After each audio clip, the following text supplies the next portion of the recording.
Hey everybody, welcome back to Ancient Relics and Hokey Religions, hosted by JnJ Tabletop, hosted by Rare Drop.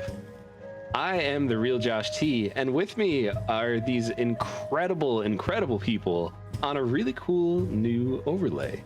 So I hope that you like the way things look now, because that's the way they're gonna look. And if you don't like them, well, you'll probably be disappointed. So, Evan, if you could introduce yourself, and then we'll go clockwise from there. Tell us who you are, who you play, where people could find you, and then also, I really want to do this thing where, if you guys could all just tell me this week, if your character was in a sitcom, like preferably like a like a 80s 90s sitcom, what would their catchphrase be? Like did I do that? Or I'm sorry, what the heck is the other one? What is the Full House one? You got it, dude. Yes, exactly. Thank you. So with that being said, Evan, start us off. Okay, hello. My name is Evan, or Evbo. I'm at It's Evbo pretty much everywhere. It's right under my face right now. And I play Echo, the halfling monk, who, if he was on a sitcom, I think he would want his catchphrase to be check please, but I think realistically it would be like oh gods or oh hells, because he says that a lot on the show. Yeah, that's my answer. All right. What about Mr. Yoda down there in the corner down there? I'm Michael, Mr. Yoda. I am everywhere, and I play Mac. I honestly don't know what his 90s sitcom. It would probably be Stabby Stabby. Oh my gosh. I think that's on brand. You know, something like that. All right, I'll go next. I'm Jake, at JnJ of JnJ Tabletop, and I play Vale, Elven Fighter Warlock, and I think his 90s catchphrase would be something like, "Why is it always me?" I think, yeah, something along those lines. Stops, looks at the camera. Why is it always me? Yeah. I like that. Yeah. That actually works really well. I just feel like that would be Vale's. How about you, Iz? So I'm Izzy. I play Melly, and I know it's not early 90s, but hers would definitely be #blessed. That's I like perfect. that. Yeah, that fits. Michael, you have a really nice setup. What happened? I may have actually gotten a desk, a chair, some lights, you know. Wow. And a cat that loves the new desk. I can't wait to just see a tail like go across the desk in the middle of the game. Yeah, she probably loves climbing on that thing, huh? She does. Well, and she's in the background. Well, Michael, if it was possible, you look even more handsome now. So, very cool new setup. Congratulations. Oh, stop it. Never mind. Take it back. So, everyone, thank you for coming out tonight. I think we're a little punchy right now, or at least I am, but that just means it's going to be a good show. So, Rare Drop Roleplay, what is that? Well, it's part of Rare Drop. What is Rare Drop? I don't know. Go on their website. Maybe you could learn something a little bit. It's going to be raredrop.co. They do podcasts and all sorts of fun things like that. You could check out the Rare Drop Roleplay YouTube channel conveniently at youtube.com/raredroproleplay. Catch up on old episodes on our YouTube channel, as well as on Rare Drop's YouTube channel. Our YouTube channel is youtube.com/JnJ Tabletop. We're going to be periodically releasing new, old episodes, new, something like that. However that makes sense in your mind, that's what we're going to do. We're going to do it that way. Yes, it's so not confusing at all. yeah, not at all. But they're also secretly already there in a playlist. So if you want to find those, you can find them at JnJ Tabletop on YouTube. JnJ Tabletop. What is JnJ Tabletop anyway? I'm so happy you asked that question, Josh. JnJ Tabletop is a place where all of your tabletop role-playing games dreams can come true. Why? Because we teach you, dungeon masters, players, skill levels, experience levels of any kind, how to get the most out of your games. We got playlists for dungeon masters, players, playthroughs, specific adventure how-tos, a whole bunch of stuff. And we also have Table Talk episodes where we get to talk to tabletop creator content people like, this guy here, Evan. And yeah. Go check it out. Go subscribe. We do new videos every week. And we just did a video this week of level 2 spells where your modifier doesn't matter. Why is that something that's important? A couple of reasons. Because Vale multiclass to Warlock, his charisma is pretty low, so I tend to dip into those spell choices. And you can do some weird things, and sometimes spellcasting is not your primary thing that you do, but it can really still have a big impact on the game. Yeah. Definitely. Oh yeah, and the lesson this week is always be prepared. Because I didn't prepare a lesson this week. Why is it always me? Fair enough. Yeah, but if you need a lesson, just head over to youtube.com/JnJ Tabletop, where we have literally more lessons than you could watch in an entire day, I think. Probably. Yeah, definitely. We have close to 200 videos up there. Yeah, 200 videos. A lot of good stuff out there. And also, you mentioned that we did a table talk with this here fella. We also did one with Captain Robert from the Thursday game Meteorian Core. Meet in your inn, of course. Yes. And, yeah. And this week we will be doing another one live on twitch.tv/JnJ Tabletop. I believe it's going to be Wednesday night, right around 8 p.m. Eastern. But just keep an eye on the socials, and we'll post all those things. And that one is going to be with 2 familiar faces, and we think you're going to like it a lot. You'll hear more details about that this week, so pay attention to social networking. So, yes. Does anyone have anything going on this week they want to shout out before we go? Any potential streams with guests or anything like that? Any fun things that might be happening, whether there's a specific date for it or not yet? I'm supposed to be doing a fun little stream with Mr. Shady Penguin tomorrow, Monday. There's a chance, things might fall through, but right now it's looking pretty good. So come through to my channel. It's Evbo over on Twitch, and come hang out. We're probably gonna be playing more Donkey Kong Country 2 or something. We don't even have a plan. It's just fun friend night. Probably doing Two Boys, which is where we play games that have the number 2 in them, and that's it. That's all I got. That's great. Yeah, I mean, regardless of whether you know exactly what you're doing, just instructions. All you got to do is go to twitch.tv/itsfbo. Yep. I like that. If you know, you know. And I know some people in chat know. All right. So, sorry, I just saw some very exciting news about a mouse.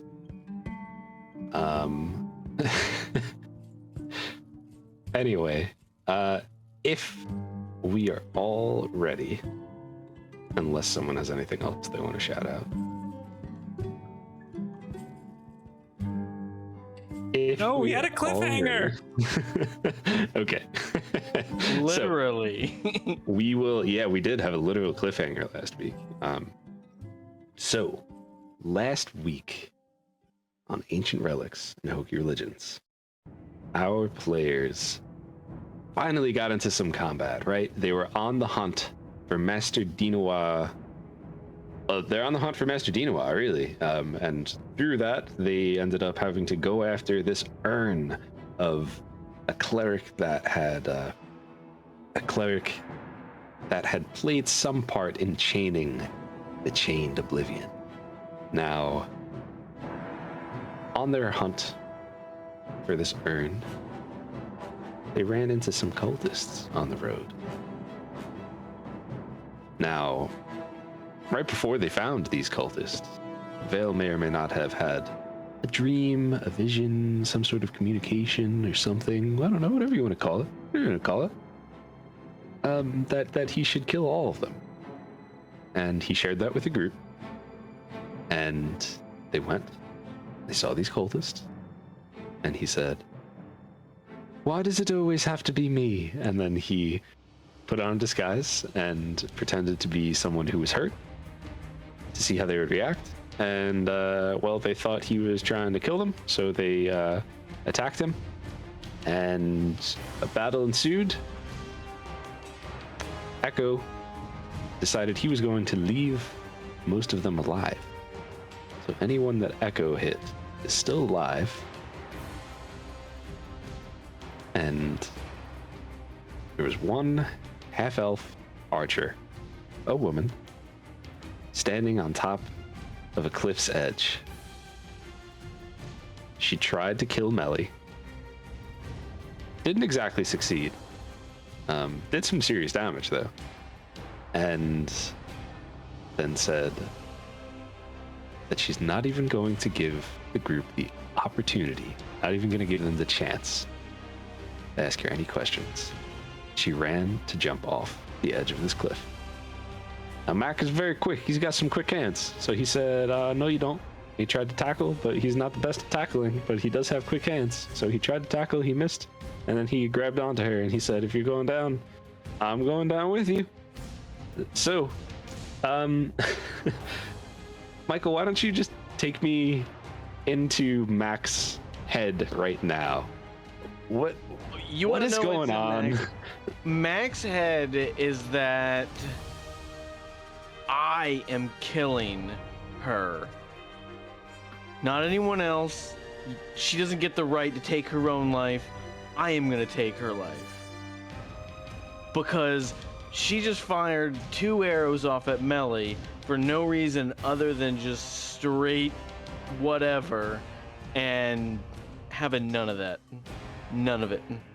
You're going down, but it's gonna be by my blade. That's what his thought process is right now. Yeah.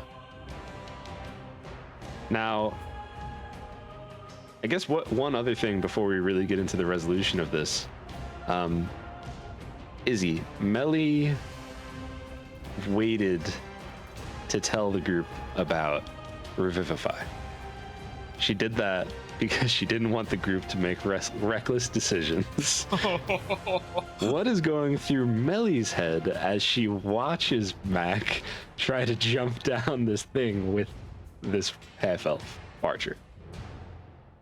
Anything specific, or just shame?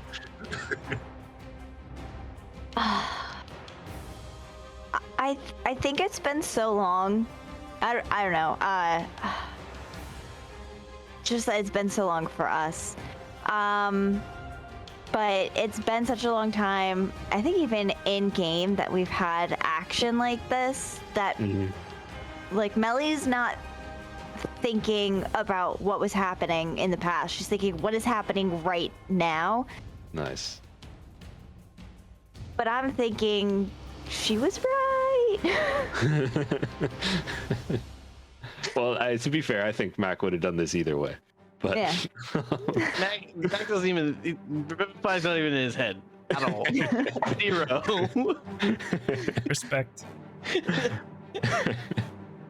All right. hoping it's not like a 200-foot cliff, because the other one was like 60 feet. So. I don't know. I mean, you didn't bring your rangefinder with you. I But- did not. So, as the two of you start to fall,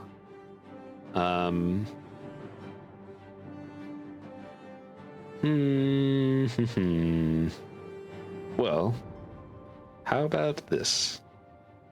Initiative order states that Echo goes next. Echo. Mac and this half-elf archer are falling. You don't know exactly how far down, but it's pretty dang far. Is there anything that Echo would try to do, anything that Echo would attempt to do, seeing this happen out of the corner of his eye? If he was 2 levels higher, there's something he would try to do. You don't have to have like anything specific cool. I just figured I'd give you all an opportunity. So the only reason I say that because there's those who are unaware, and this is what we do. But at level 9, monks basically get like they get and also don't get a climbing speed, essentially. Like they kind of get the ability in one movement to move along vertical surfaces without falling, so they don't have to make a check for it. It's very cool. It's very like Assassin's Creed, but that would be a wonderful thing to try to do. But I can't do that. But Echo would definitely at least try something. And I think what he would try is to just like be like, I don't know if he'd try to catch him or just to like lessen the blow of the fall. I think that's what Echo would try to do. So he's not going to be able to like jump up there and, you know, he can't like jump up 50, 60 feet, whatever it is, but he can at least try to cushion the fall. Okay. All right. Yeah. So I guess Echo you know what, has just kind of. If he had the ability to like try to like get, you know, 5-10 feet up the wall and then like kick off to jump in the path or something, I don't know, to try to meet him in the air if that's a possibility. Otherwise he would just try to catch him. What's your movement speed? My movement speed is 40 feet. Okay. All right. So we will say that is what you are attempting to do. Okay. Vale. Vale's even farther away, I think, than Echo. Yeah, you're very If I far. remember correctly. I mean, he would just run in that direction as fast as he can, but I don't think there's anything he can do. Okay. Fair enough. All valid, true responses. Melly, is there anything that you would like to attempt to do?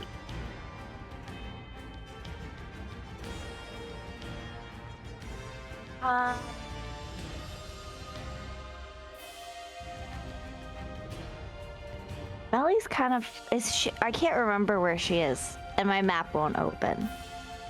Oh, that's not great. Let's. Is the map up there? I just tried to share it again. Oh, there we go. I see You got it? now. Okay. Yeah. Sorry. Oh, Technical difficulties. Okay, so those people are asleep. Gosh, Melly's so far away. What a little doofus she was, staying so far away.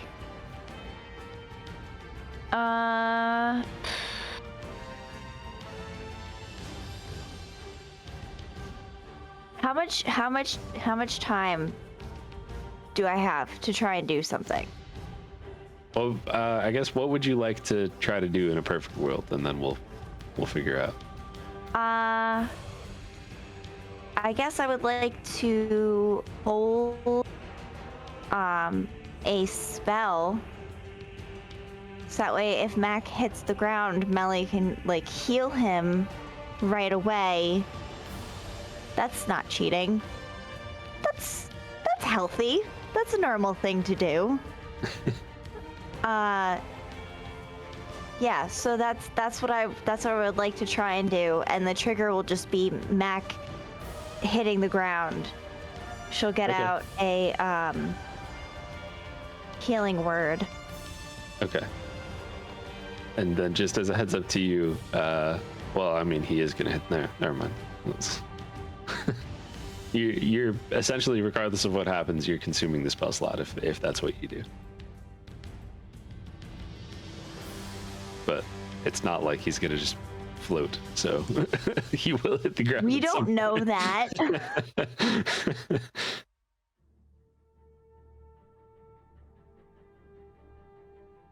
All right, All so right. that's what we're doing. Yeah. Yep. Okay. Yep. All right. Very cool. Level 1. We're gonna do yeah, level 1. Okay. Just enough Alright. to pop him back up if needed. Okay. So Echo, make a dex acrobatics. Make an acrobatics check. Okay.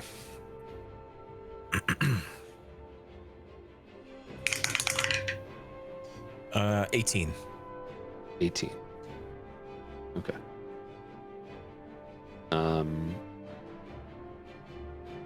So what I think begins to happen is let me just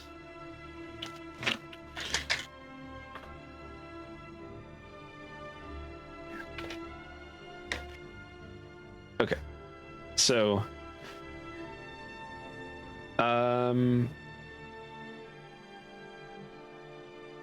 Mac, make a dex save.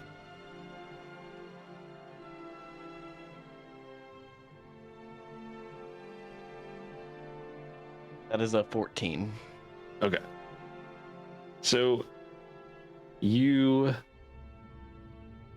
as like you were jumping on this, you tried to like stop her, and I think I said you stopped some of the momentum last session. So like, you know, she like jumped and was like, you know, about to like free fall, and you were kind of like, I don't know about that. And like you pushed yourself over the edge, and her as well, but it's less like you're, you know, like 10 feet away from the ledge. And I think what happens is Mac roll 2d6, and then we'll talk about what happens. The 3. The 3? Okay. So okay. So you start to fall, slam into the side of this rock face, and begin to start tumbling down. As you're tumbling down, you will take 15 points of bludgeoning damage. And you rolled a 14 on your dex save? Yes. Okay. And Melly, you could also use your healing word. Okay. And that acrobatics check was a 18, right?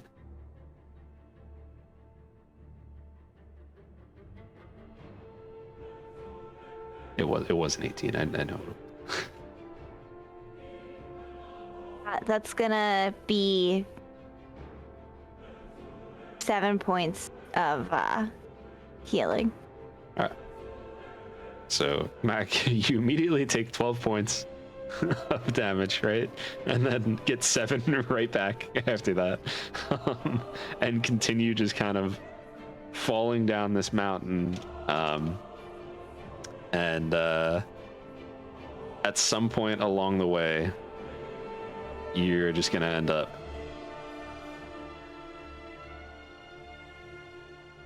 tumbling and tumbling and tumbling. Echo. Yes. You rolled pretty well. They have a lot of momentum tumbling down this, and they're just kind of like bouncing. And have you ever? Well, never mind. Let's not talk about that movie. I'll explain why later. Maybe I know exactly what movie you're talking about, I think. All right. We'll compare notes later. Okay. So you have the opportunity to stop one of them as they're tumbling and kind of slow the momentum for one of them? It would be Mac. It would be Mac? Okay. Yeah. All right. So, with your super cool acrobatic move, you were able to kind of just like get in there and like really quickly do your little kickflip jump thing and just kind of grab him, and then you are able to slow him down a little bit so he doesn't fly completely into whatever thing is closest to him. The archer, however, is let's see. The archer, however, rolls straight into. Let me just roll a d20 and see. We'll let fate decide if she actually goes into it. Yes, she does. So there's like a large rock toward the bottom. Or actually, yeah, whatever. Large rock at the bottom. She's going, and she slams right into that.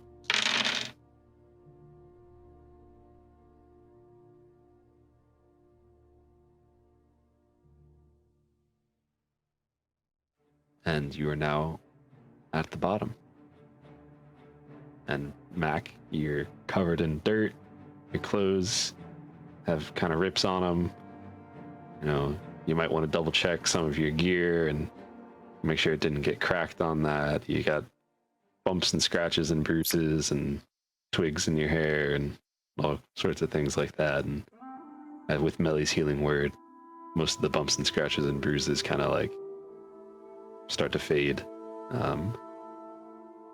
But you are at the bottom. You are alive. And initiative order is over. So anyone can do whatever they like to do. You could probably drop the map too. So basically, I'm gonna go bouncing down. Mac's going bouncing down the mountain, and you know, Echo grabs him and like stops him from like slamming into anything like too crazy at the bottom. Mm-hmm. Yeah, I mean there was And, like that tree towards the bottom that you were kind of going right towards. And of course, like you see this kind of like this, you know, glow come off of me right as I'm like hitting right at the bottom, kind of a thing, from Melly healing me, and not gracefully at all. I'm just gonna kind of like get up and just kind of like stumble over to where the half elf is. Mm-hmm. You're gonna like reach down, check a pulse, and then just slide my dagger straight up through the Oof. straight up through her chin, just right up there. All right. Yeah, there was still a pulse. Only you would know this, because she was like knocked out. You know, it was a very hard collision. But there is no longer a pulse. So. And then I'm kind of like breathing really hard and just kind of like checking myself to see if anything's broken or if anything in me is broken. Yeah, I mean you're pretty good. You do have like, you know, some rips and just kind of tattered clothing now. The armor, the studded leather armor is totally fine. But yeah, I mean you're now just standing over this woman as a pool of blood begins to form, and you know there was some gurgling that you could hear as well. I'm gonna call out, Melly, Melly, are you okay?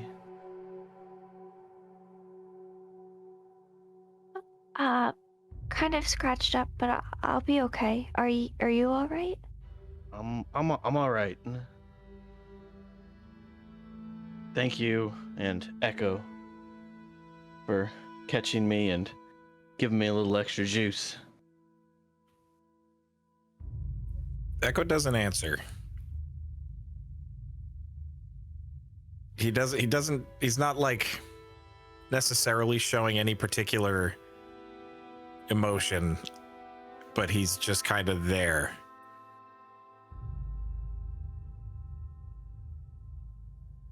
Vale is just kind of breathing heavy. You could see that Mac is moving and stuff, so he seems like at the moment he seems all right.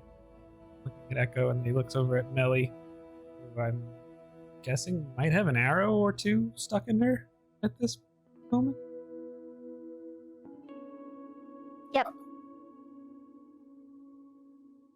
What happened? They just started firing. Are you all right? I'm a little worse for wear, but I'm gonna be okay. Well, he's gonna limp over to like the side of the road and sit down in the grass, not too far away from where Echo and Mac were. Cause did they actually make it all the way down the hill? Or are they like near the top still?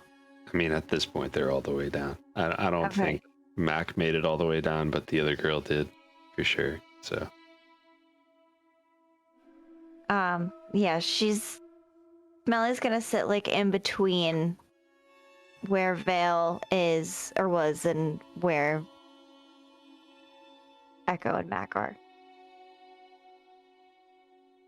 I think Vale at that point would just turn and look to see if anyone else is alive, or just try and take in everything, because he was in the front. I feel like he probably isn't as aware, I think, of everything that happened at this very moment. But he would just take stock. I mean, Phil would see that. I mean, he already knew that the person who was right next to him that Echo had attacked is unconscious. You would see that there appears to be another cultist unconscious, where, if you do still have the map up, he is circled and marked sleep.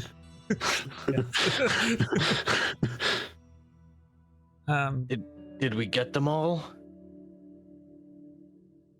It looks like two of them are only incapacitated. I think Vale would go to the far one. Just give one of these smack to see if we can rouse him. Not. I don't know. See what happens. Why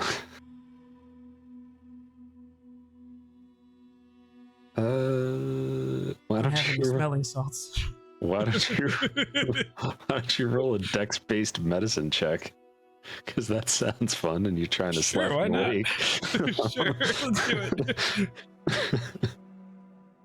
Doesn't really make sense, but It's an 18. 18? Yeah, you slapped him I mean, not exactly like right. whap, just like a little like, hey, come on. No, you're very dexterous. You got the exact slap that he needed to be awoken. So All right, well, he's really not trying to appear unnecessarily violent. So take that as you will, anyone that's watching him. So he just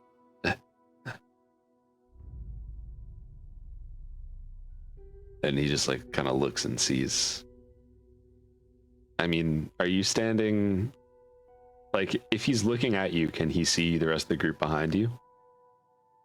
Yeah, or he might be a little off to the side, but just... Okay. And I think at that moment, Vale might realize that maybe his disguised self was still active, Mm-hmm. and he turns it off. He just kind of gets a sour look on his face. He hasn't said a word. He's just looking at you. What are you doing? I need to know.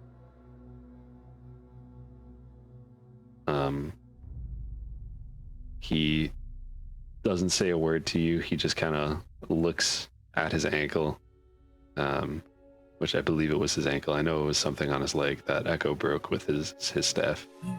And he's just like kind of like very nervously just like eye contact with you, and then like a look off to the side, back to eye contact with you. have no desire to kill you, but I have been given that task. If you can give me good reason not to, you might live. But if you do not answer, you will not survive today. Clearly, you have no desire to kill. And he looks and sees their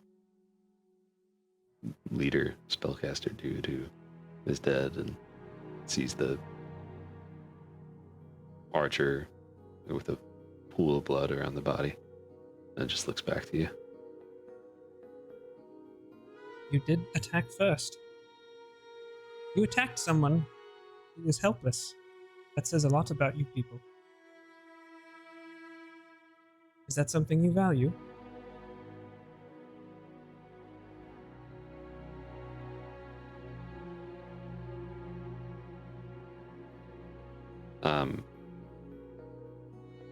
Is what something he values?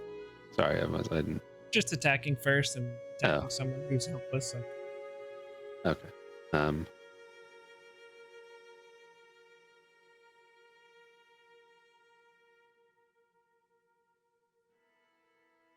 It's worked up until this point.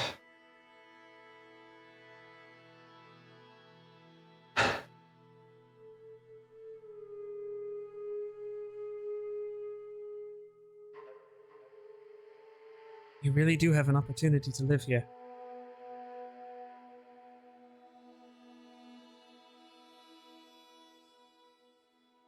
Do you want to try to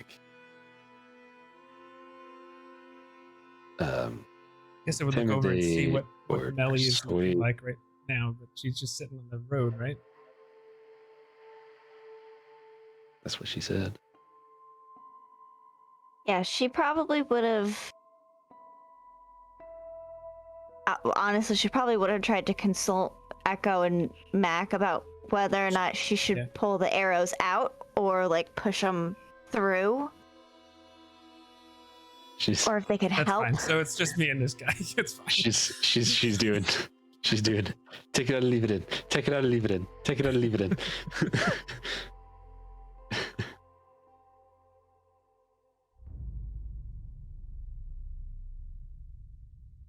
I mean, if you want him to roll a check, I don't think persuasion or intimidate is any different for him. But What are you trying to do? He is trying to convince him that he does actually have the chance to live right now. Roll persuasion.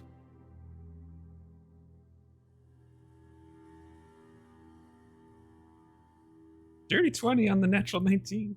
30-20.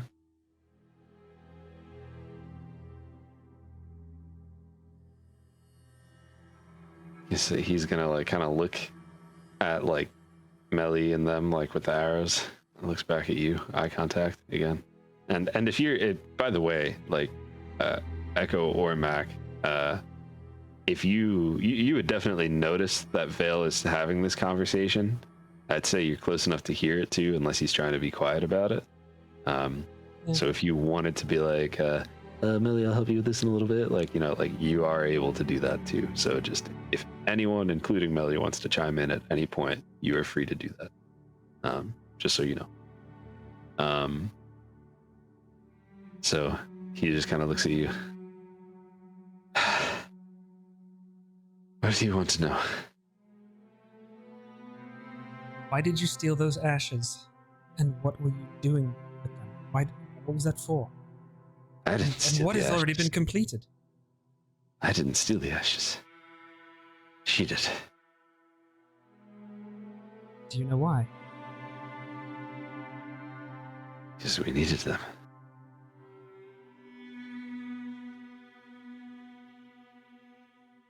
You're going to have to give me more than that. My own life could be at stake if I don't kill you, and I want a very good reason not to do that. My own life could be at stake. Your own life If you is don't at want to stake. kill me.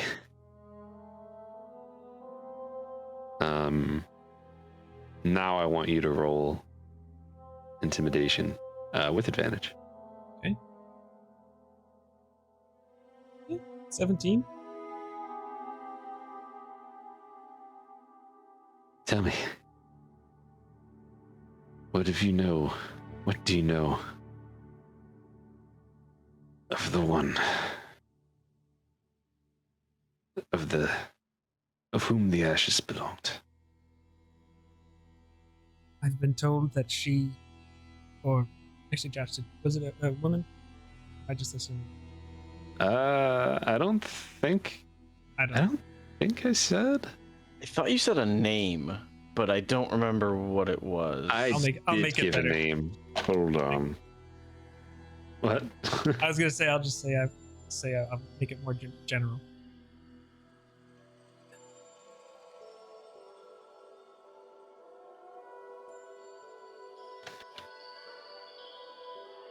He'll make it more general. Yeah. I can't. I was told that they belonged to someone who helped chained Oblivion. Thara's Doom.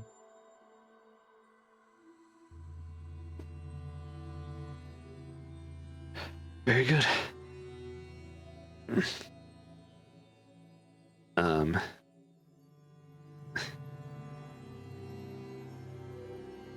Well.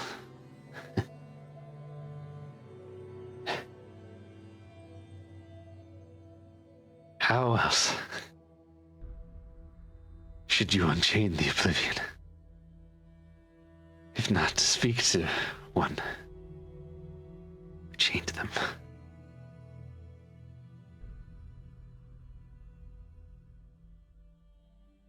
You're trying to bring Thara's Doom back, are you?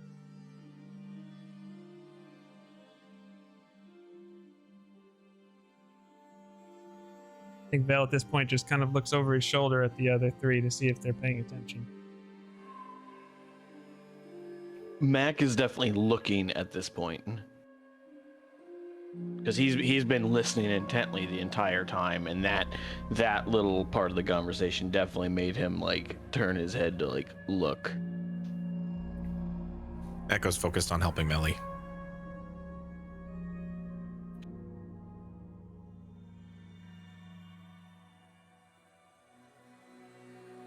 Nellie's focused on the arrows in her at the moment. Yeah. So what exactly did you do?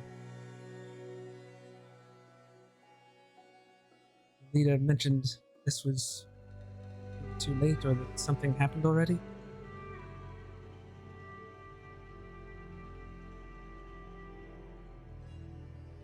It's not what I did. Someone had a conversation.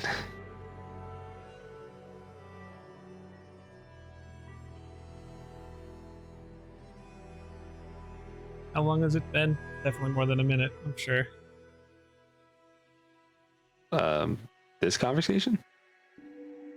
Yeah, since Oh yeah, definitely more than a minute. Yeah. So do you know anything about this conversation?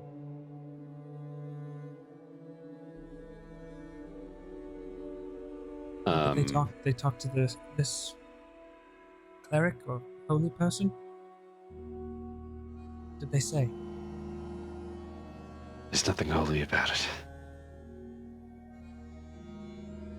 They found out what they needed to know.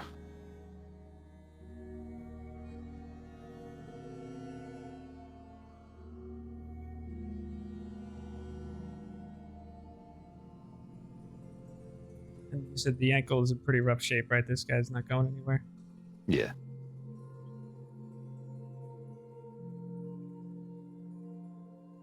I think Vale just gives him a cold look and walks back to the others. Any of you catch that? Yes. Vale, I think he comes over, but he was looking pretty much only at Echo when he said that. Oh. I mean, Mac like, still answered. yeah, I was gonna say like he might have gotten one of these, like a, you know, but like.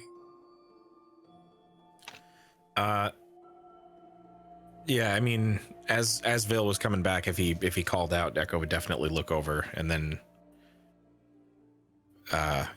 probably hands still on whatever he was doing with Melly, whether like trying to like maybe finally getting the arrow out or like digging out little splinters or something. And then would just, no,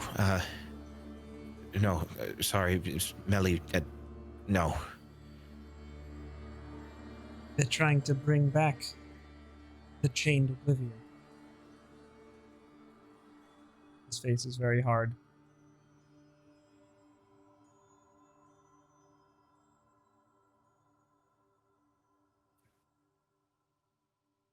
Echo just kind of sternly nods in response to that.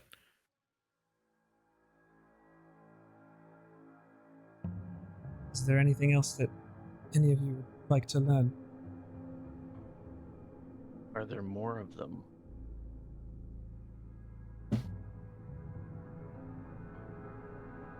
Just kind of motions his head like, come with me. So, as you're having that conversation, you hear, before, like, I guess as you're doing your motion thing, you hear him say, "Before there was anything, there was nothing." And, as he rolls over onto his scimitar.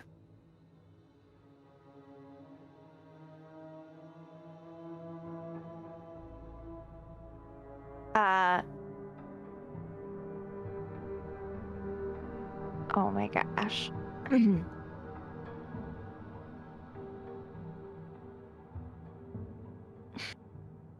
Melly wants to do healing word. Keep him alive, but I feel like that won't be super helpful because I feel like he's just gonna keep killing himself. And I feel like that's worse. I don't think this is like unconscious territory, you know? It's really Like, five he's- territory. Yeah. All right. You said there were two of them that were unconscious. Is that Yeah, one? motions. Do we want to try to see if we can find out what if they have anything else around here? I think that's a very good idea.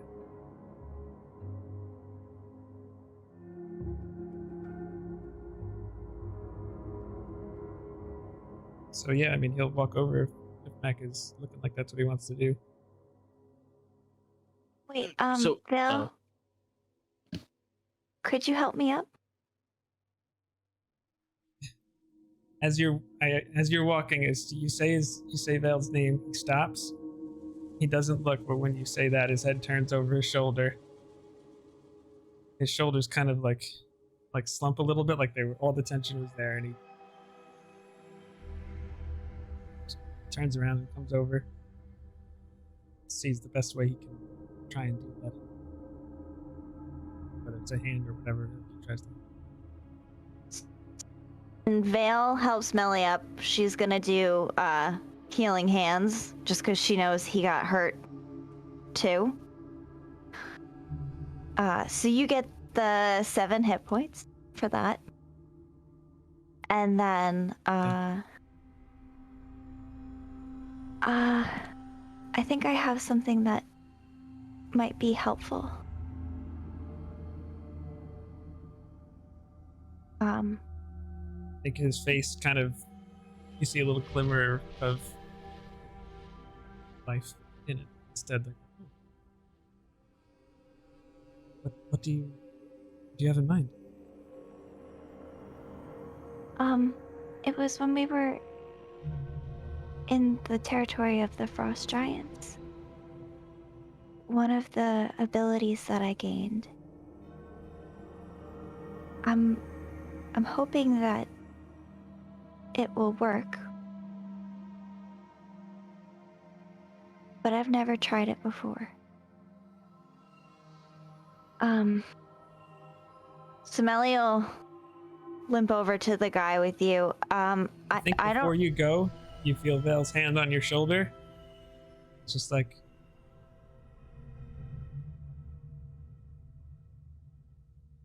I probably am going to kill this man.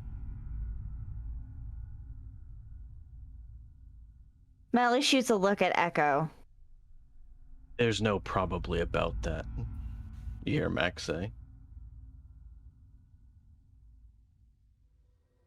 Just nods.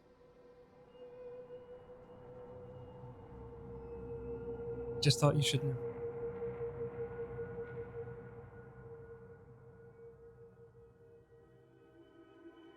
My understanding is that the Chained Oblivion is very bad, which means that people who associate are very bad. But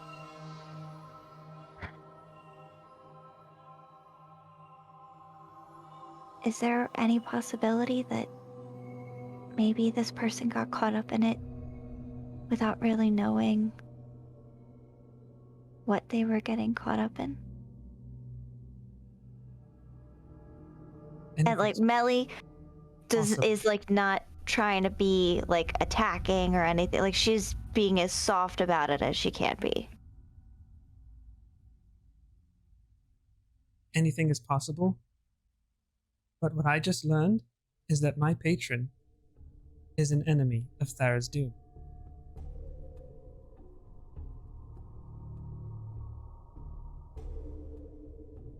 He kind of just looks at you like, Thara's Doom chained, or has been chained because Thara's Doom wounded Ayun, the knowing mistress. These people should not be allowed to live. I still have many questions. Many.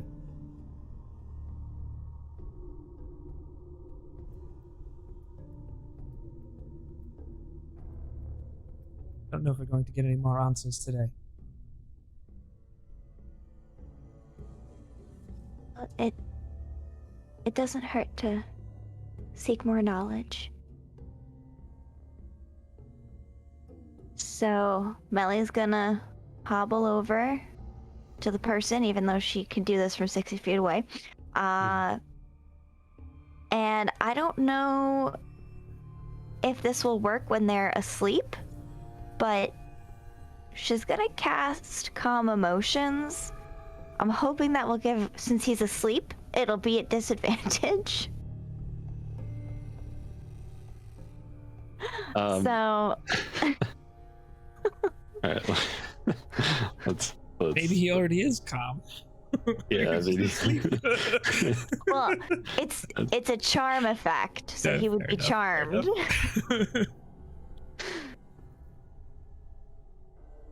Let's see. I'm just gonna look it up and see. It's 23 radius. Two effects: charmed or frightened.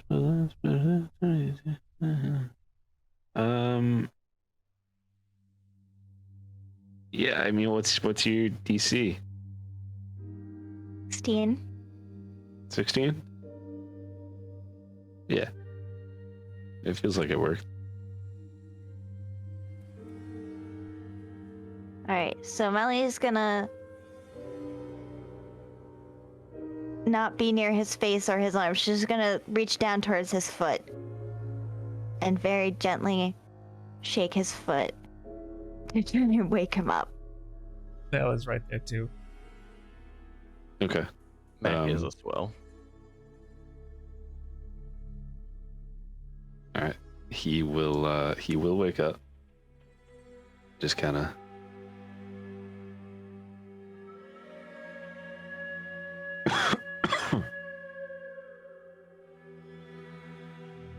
Hey. And just kind of like looks at you guys.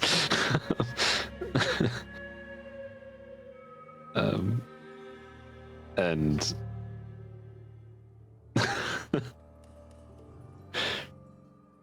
he looks like really confused.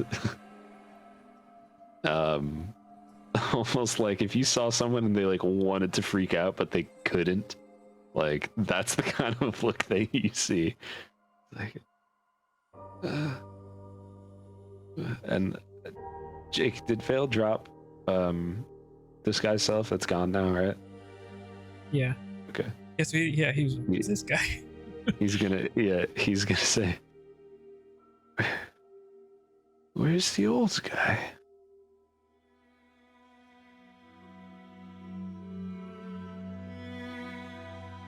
Unfortunately, he has passed on. Are you Oh. okay?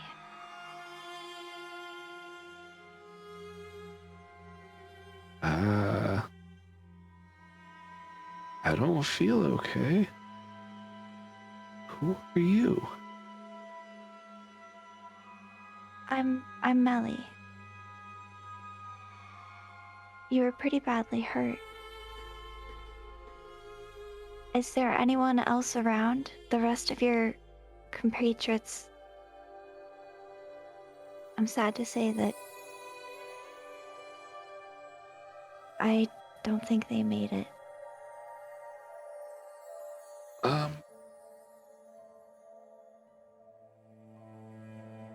just gonna say, that's too bad. I don't think I could tell you that, though.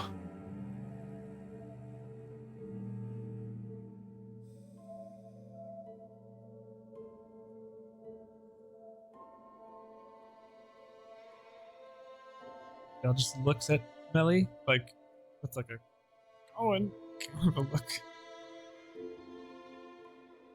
Melly is gonna take out her water skin because he was coughing and offer him some water.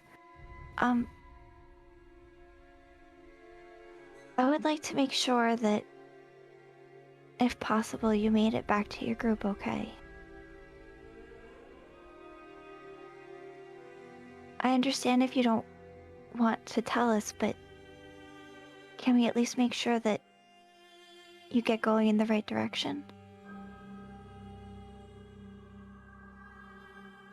Are you trying to persuade or like anything like that, or what do you?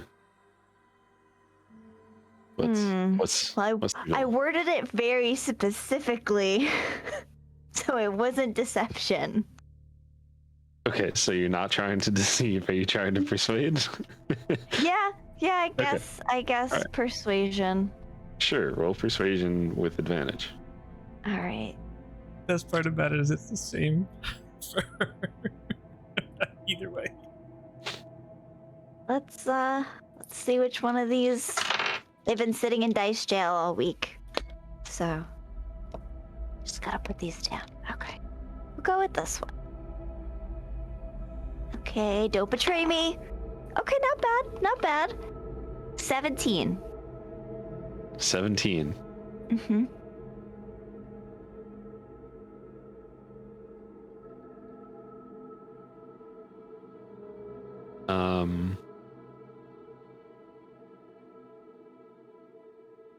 He that's so interesting.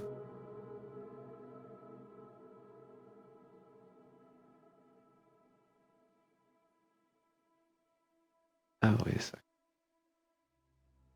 He's just gonna say to you, that doesn't seem like a good idea. I don't think I could do that.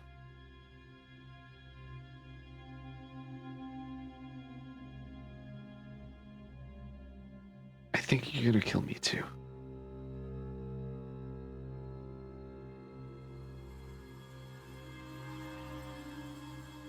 Echo's walking over from where he was to join the group. Yeah, he was actually looking at Echo when he said, I think you're gonna kill me too.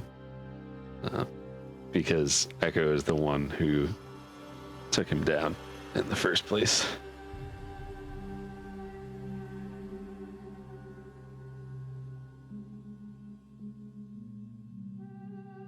So you're trying to raise and release the chained oblivion.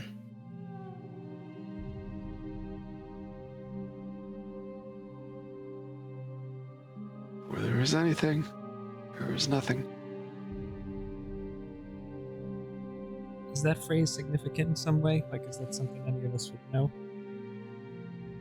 think anyone would have heard that before. But You're saying it's the second time now. yeah, well, I mean now. Right. When I say I don't think anyone have heard that before, I mean I know you heard it Well- once before, but Well, I was just saying because it was repeated again. I was like, oh, that must Yeah. be like a saying. yeah, no, I don't think that's anything that you, cause like I don't think that's anything anyone would have heard before. Okay. This day.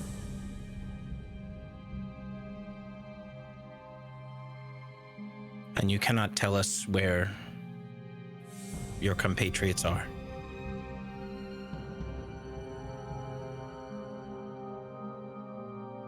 Why do you want to know where they are?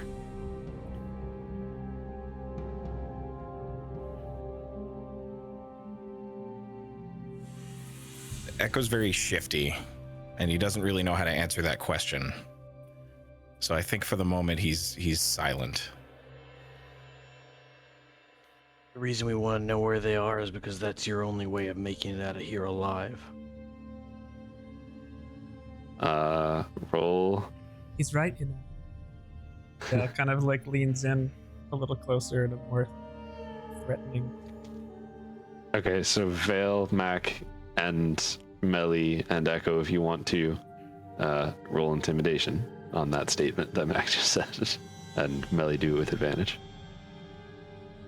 I will not roll that Okay. for Echo. That is a nat 20 for a 21. That's better than mine. I was gonna say dice. Melly's not trying to intimidate. She's trying to be very, like I said before, very soft and gentle, not hostile. Okay, that's fine then. If it matters, mine was a 17. I don't think. He looks up at Mac in like a very terrified manner, and then looks at Melly and says, They went north. To wait, north, east, is it? Sorry, I forgot this map. I did something different with this map and it got me all messed up. They went Melly east. starts to point the directions to him. He says they went east, which is just straight up on this map. It's following the road.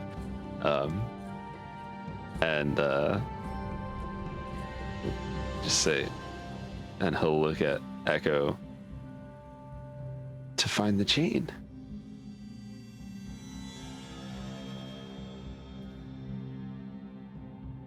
They found it. They went east to find it. And when they do,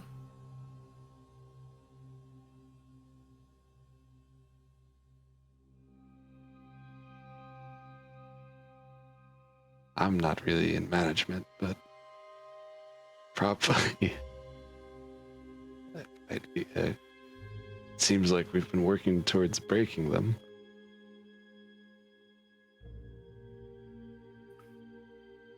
Echo kind of softly walks over to him and kneels down next to him on the ground.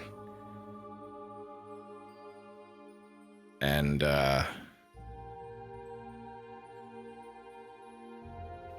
presses the spearhead that he took out of his bag into his chest. Yeah, he just kind of like, and you feel the fight kind of drain out of him. As he just kind of goes limp.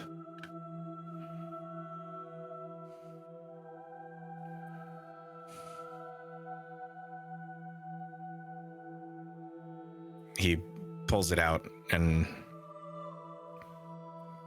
wipes it on his sleeve, and then is just kind of holding it for a moment. The blade is clean, but your sleeve is now just soaked in blood.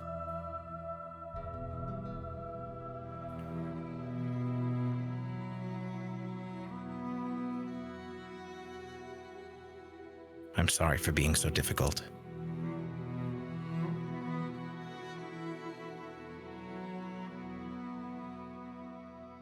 These people are trying to raise and release the Chained Oblivion, the one who wounded Ioun.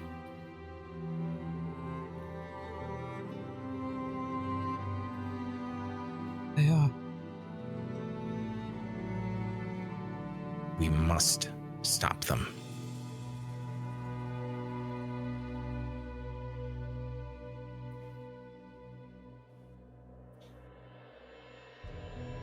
We will. His eyes are just deadlocked with yours.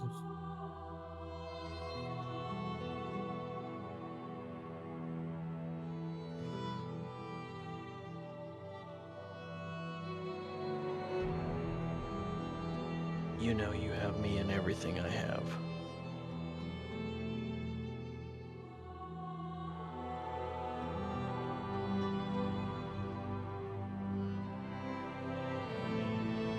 He looks at Mac and nods. And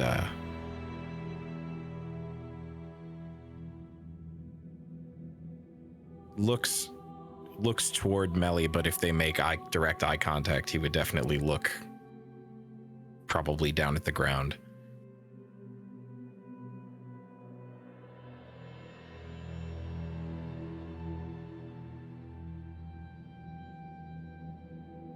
Melly would have been watching him very closely through this whole thing, so.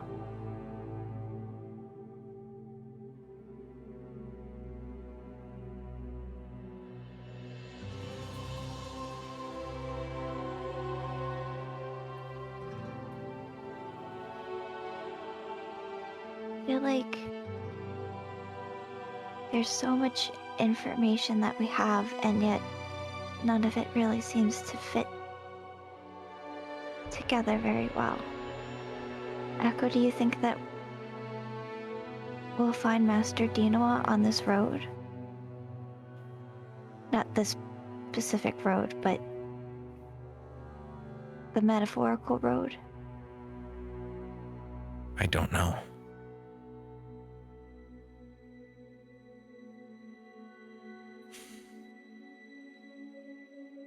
His posture softens when you bring up Master Dinoa.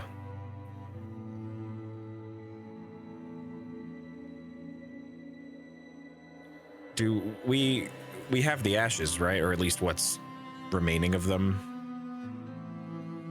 Yeah. They're- Good. Yeah, they're still there, right? Just where the spike growth was. Mm-hmm. That area. Josh, does Vale get any kind of a sense that this job has been completed? Or that there needs to be more? Like it's kind of That not that it's always worked in the past, but trying to reach out to see if Spooky Johnson is like mission accomplished by killing these guys, or like are we supposed to go on this road and continue? Fine. He doesn't, whatever. Mm.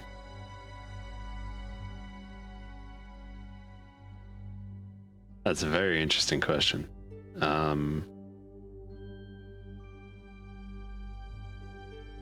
Why don't you roll? What's higher, your wisdom or your charisma? I think they're the same. Yeah, they're both +1 modifier. Why don't you just roll charisma for me? Okay. 15 +1, so 16.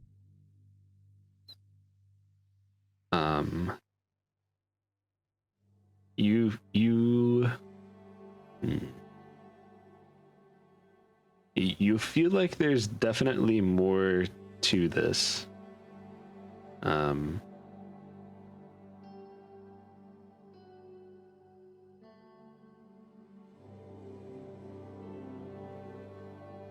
It's almost as if like you felt like, I don't know the right way to word this, but like almost like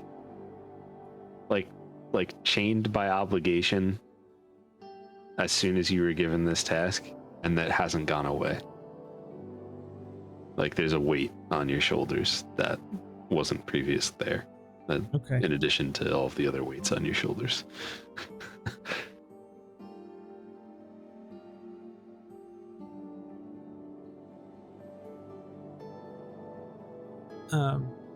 Did I forget if Evan, you just asked, or if Echo asked about the ashes? Is that just you? That was just me. Because once she had mentioned Dinoa, he was probably just going to look over and see if the ashes were still there. Not that they would have, moved, but Yeah. I think that's enough to pick up on. I think he would just start walking over to see if he could find them. Yeah, you could find them. And then he would just walk over to Echo, hand them to him.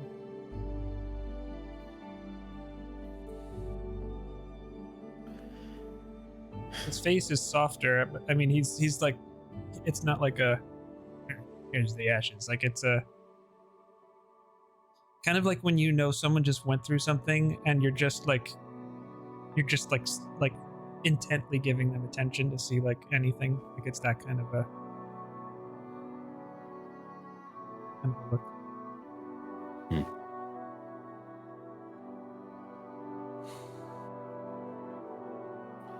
So, do we return to Oscar, or do we try to find where these cultists went?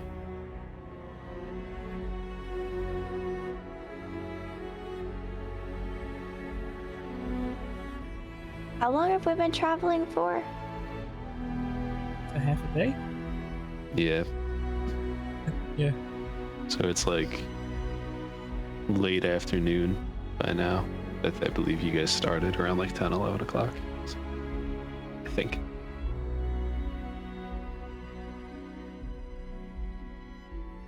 You think Master Dina was in trouble?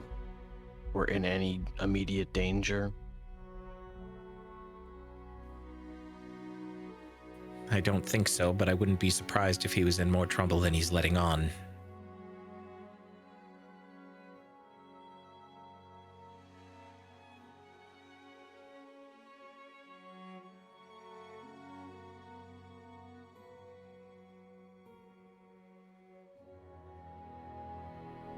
I feel like I don't want those who are ahead of us to get even further away. But I think finding Master Dinoa will play a big role in stopping what's happening as well. Is there any way that Isla could scout ahead and see, maybe track the cultists who are ahead of us, or if not, maybe take the ashes back to Oscar and return with a message from him? I know it's kind of asking a lot for a little owl.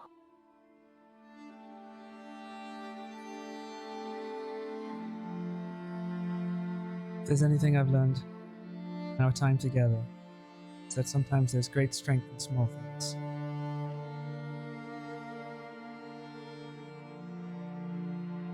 Even when they don't feel it.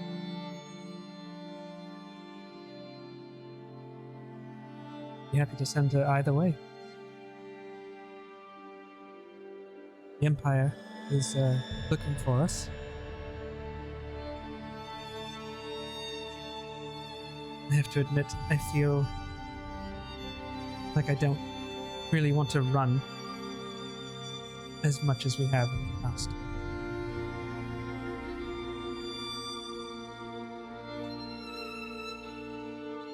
Whatever we decide, I want to decide to do it because it's what we want to do, not because we're afraid of the other option.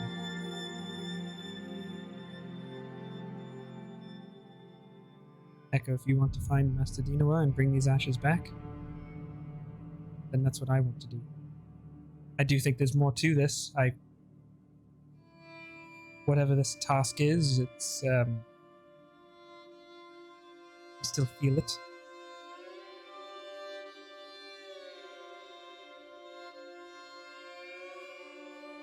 So I'm going to go out on a limb and guess that my patron is not Tharizdun. Just throwing that out there.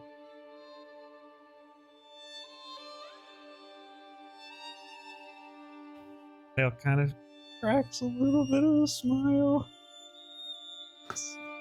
You guys definitely know what he's doing.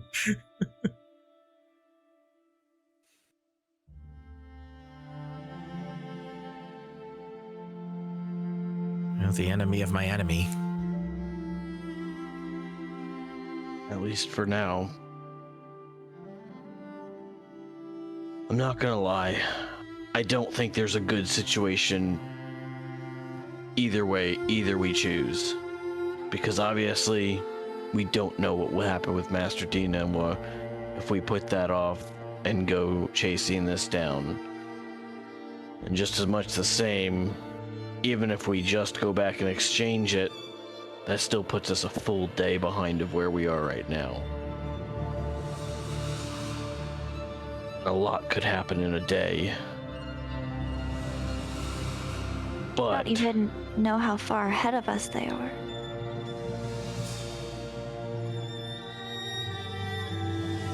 that's not a decision that I feel like I can make, because this involves Master Dinawa, someone who matters to you, and I don't think that would be fair for me to put pressure either way. You know I have your back in whatever decision you want to do.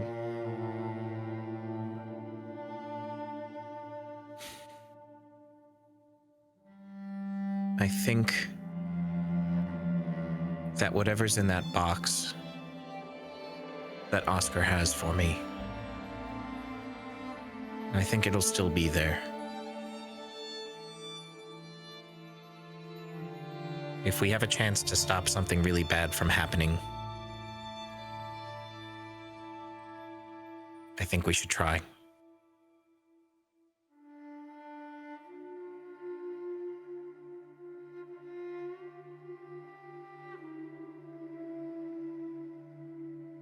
And Echo will... Are the ashes in something that's like closable? Like, is it like that he could pack them away somewhere? Yeah, like it's already sealed. It's in an urn. You know, it's actually kind of like ornate. It's got these depictions of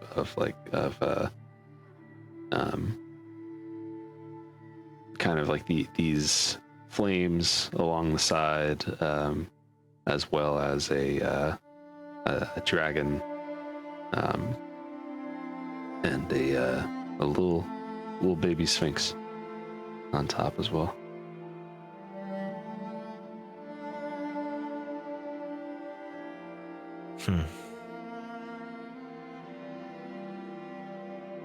I think he definitely pauses at the Sphinx and looks back in the direction of the town, back towards Bysay Steel. But then he tucks the urn into his pack as safely as he can, and still says, "Well, what do you think? Shall we see if we can catch up with them?"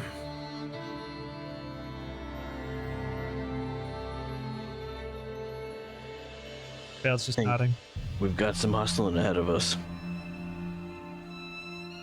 I would also just like to note that the urn, when you touch it, it's like very, very cold to the touch. Whereas, like, I mean, it is, you know, it's not like warm weather, but it's like it colder than it feels like it was in a freezer, in like a super freezer. Like if you licked it, your tongue would get stuck to it.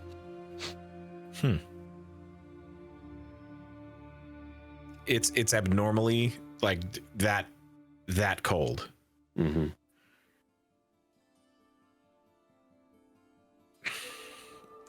Was it that cold when Vale picked it up too? Yes. Sorry. That's fine. I think if that was noticeable, Echo would probably turn to Melly before like packing it away, like really noticing like this is weird. It feels very cold, and the person that he associates with that right now is Melly.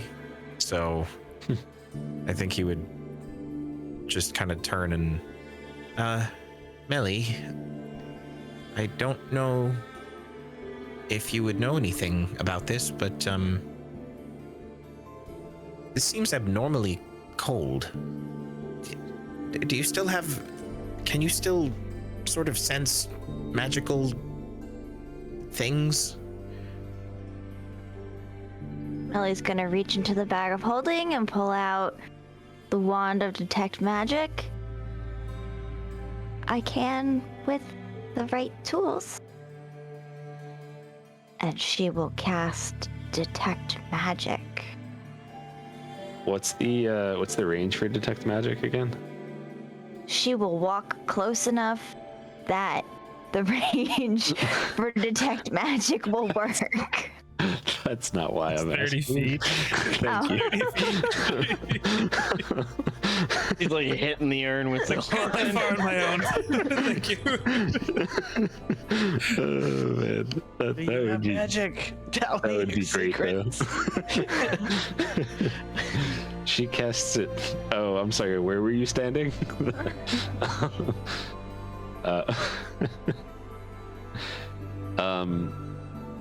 So yeah, it has this kind of like dark aura of it, and you could tell that there's some sort of like necrotic energy coming off of it, but it's more the feeling of like something was done to this rather than something is inherently magical about this, if that makes any sense. Melly's gonna open it. It actually like shines in your face when you open it. Like it's like this. It almost looks like embers in there instead of ashes. Of like necrotic light. Yeah. What does necrotic light look like? Sounds like a joke is coming. It's not. It's sometimes I ask you guys questions and you give me answers that are amazing. So I figured to throw that out there. Necrotic light. I feel like that's not an appropriate way to describe it. I feel like it would be more like black. Like, have you seen that like 100% black paint where like it absorbs like 99.9% of light that touches it? Okay. I feel like that's what it looked like. How about this? As you take the lid off and look at it, like the sun is out, like it's shining. It looks like there's a shadow on Melly's face as she opens this. And Melly, it is the darkest dark that you have ever seen.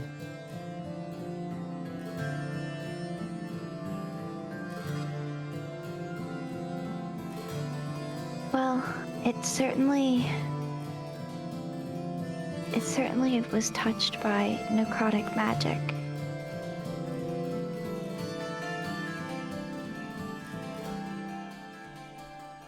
There's nothing other than the ashes. Is there anything else like does it seem like there was anything like a coin or like a little voodoo doll inside of the ashes? No, there wasn't. Okay. It doesn't seem like anything was added to it, but it was certainly used and somehow is now associated with necromancy. Of course. Completely desecrated.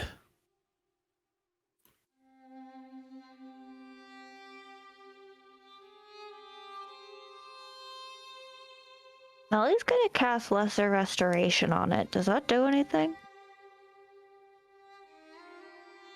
Do you roll anything for lesser restoration? Nope, it's just, just- touch. Just happens. Okay. Yeah, so as you do that, there is like this warmth that kind of radiates from your hands as they're on the, I imagine they're on the side of the urn and not like you stuck your hand inside the ashes, you know, like. You are correct.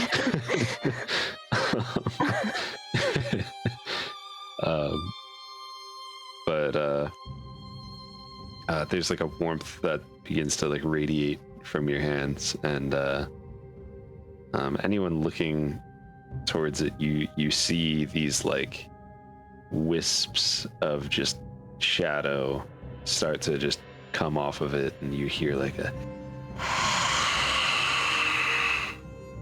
as it exits and kind of fades away. And now it looks like normal ashes, and it actually feels warm.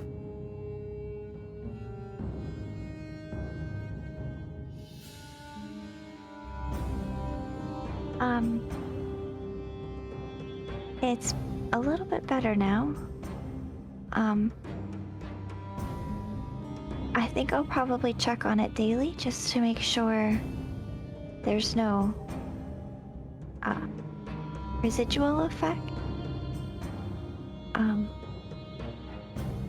But whatever was wrong with it before it's okay now. Melly will hand it back to Echo. Echo has a surprise kind of smile at all of that. Failed to. If you look Kind at of Mac, surprised. He's just kind of actually more. It's more like confident smile. if you look at Mac, he has his two daggers that were kind of went up just a little bit, and he's like slowly bringing them back down.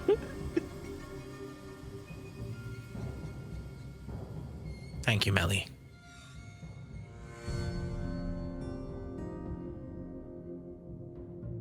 Of course. All right, so what now? Probably search the bodies. They may have something useful, but also potentially a clue of any kind. You would just start to go about doing that. Mac's gonna go over to the half-elf woman. And did she have a backpack or anything? And okay, so this is why I'm asking. I want to know if she has a spare set of clothes on her.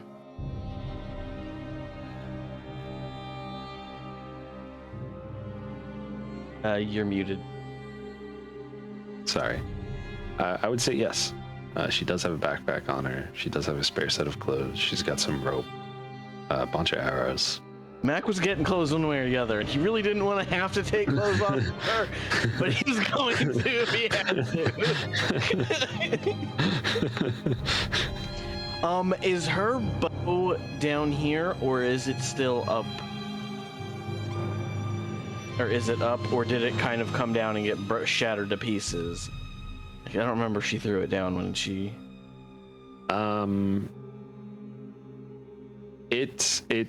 It's not down there, so Okay.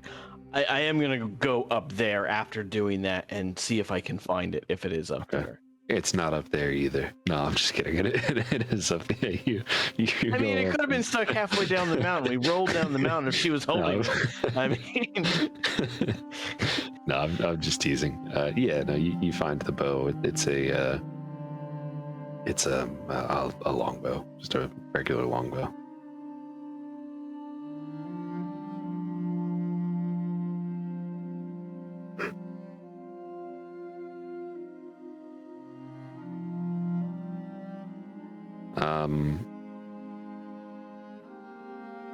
I think Why don't Melly you- has. Oh, sorry. No, do you think? Melly still has like a little bit of time left on detect magic, so she's gonna very carefully hobble around. Okay. See Why what don't she you can see. Why don't you roll perception? Are you sure it's perception? What should it be? It should be. It should be. Hold on, let me. Let's go mean- with.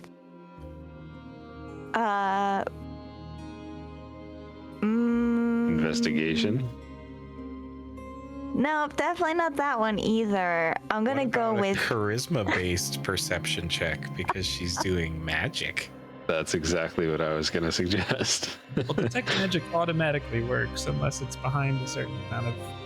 Well, how much time is it good for? I guess is I believe it's 10 minutes. 10 minutes. 10 minutes. Oh, okay. That's yeah. I mean, that's probably plenty of time for I you. see where you're going. I like it. Melly, as you. Oh, oops! I just deleted Jake. You got canceled?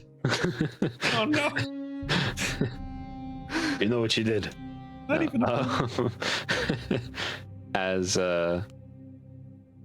As you walk around or hobble around, you If start she's to looking like, all sorts of haggard, she's not alone. Just say that. okay. Yeah, I mean, like she went to go up like one of the hilly spots where one of the archers was at some point. So you're up there just helping her along the way. Yeah. Okay. If you want to pull up them, if it's easy enough, Sure. pull up the map just to get a visual on it. As you start going up there, you could zoom in, just go towards the top right. You'll see. As you start heading over that way, Melly, you see another kind of like necrotic energy coming from the top of this hill.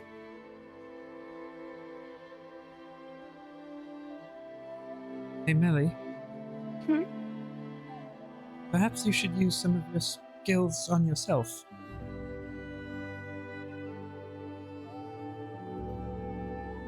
In case you didn't put that together earlier, you're sort of valuable.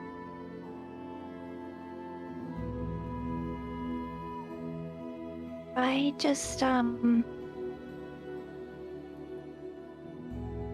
want to make sure that I have what I need in case anything else happens. I kind of want to insight check that. Josh is doing his little card thing. Why don't I you? mean, I mean, sure. Insight check it, and I don't know if she's trying to lie or persuade, but how would you? that's up to Melly. Well, that would definitely be, she's trying to persuade you, for sure. What 'Cause do she you- what do you- generally doesn't know what's coming next. Okay. I got a 9. So there's that. Why don't you roll persuasion? Okay. Oh, goodness.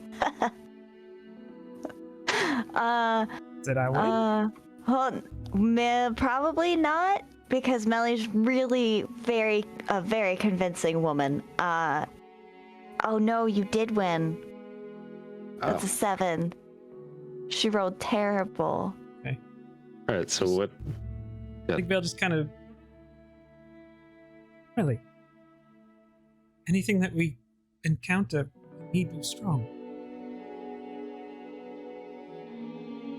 Keep putting everyone else first. I get it. Believe me. I do.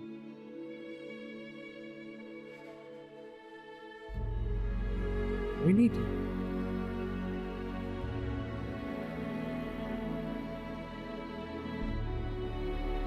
Okay. Do we have any potions?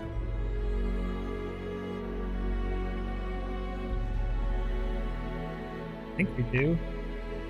We each have one. Oh, we do. We do each have one. I forgot about that. Are you out of abilities right now? Do you need to rest? I think a rest would be a good idea, but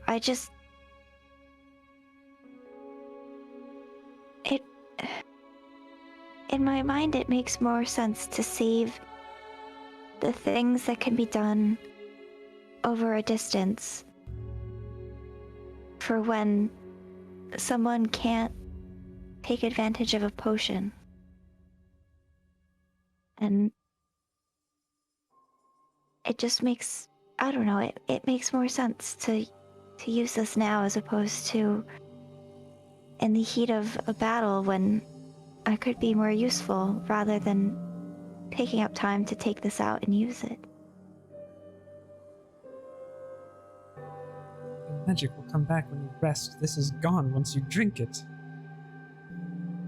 I mean, I'm not trying to tell you what to do, but we need you strong. Vale's gonna take a second. On that note. Alright, well then, I guess I really won't use the potion. Ugh. There's nothing... Alright. Oh, that would be interesting. Are we more than 30 feet away from everyone else?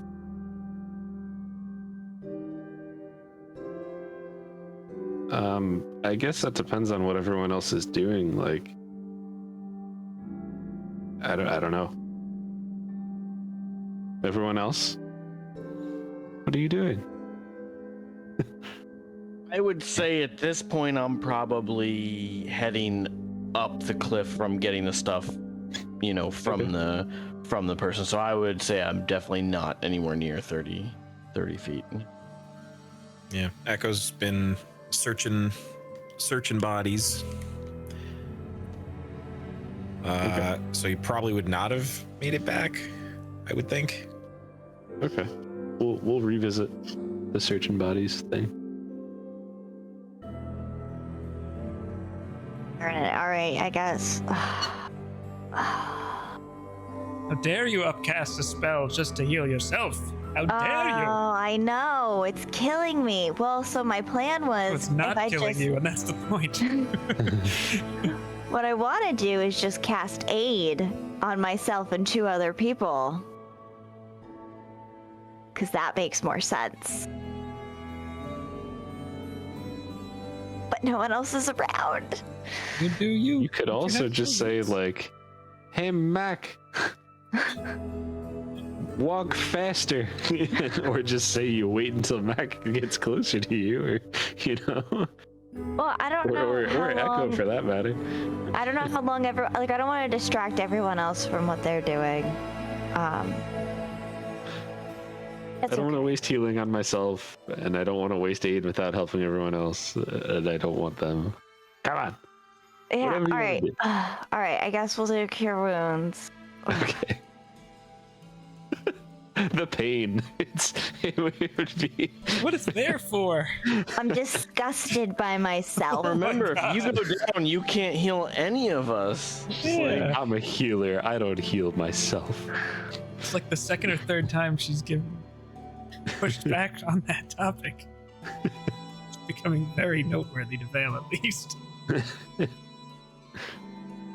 Yeah. Well, because the other thing is, I if we don't do a remember short that. rest, she's gonna use her hit dice, so what does it matter? Well, you don't. You also don't have to cast to a heal spell. yourself. Yeah, it's your magic. Well, we already rolled the dice, so that's okay. It's 11 points. Okay. If you don't want to, you don't have to. It's I am too the DM, late. So that is It's too late. Okay. And that's with adding your modifier? 'Cause Yeah. You get to do that. Okay. Just making sure. Okay. All right. So are you're like continuing up, following the necrotic thing you see? Well, wait. There's necrotic magic up there. I don't know. I don't know what's going to be up there, but we should probably be careful. Just kind of smirks and he just says, I'm always careful.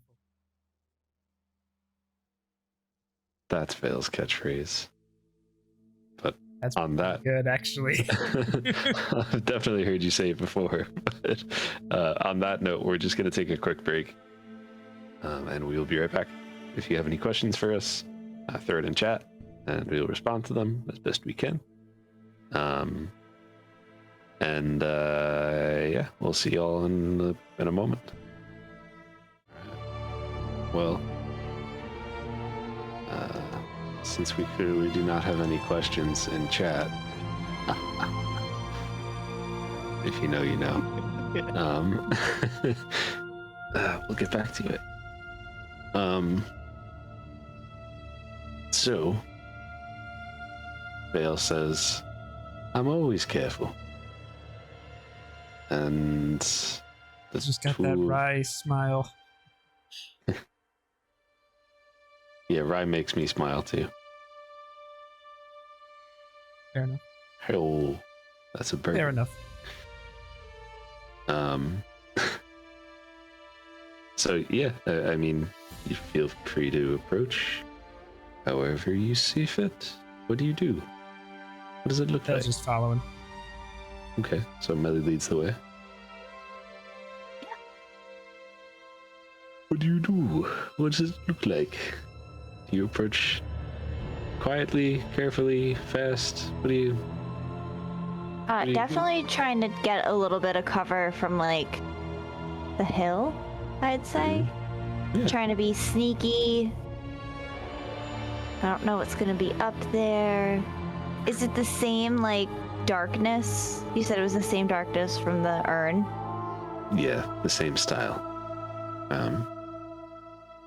As far as like the detect magic and like, you know, like the coloring of it and all that kind of stuff, it's like that's what you get from it. But as you get closer, you see that there is some sort of like stone altar that they had created.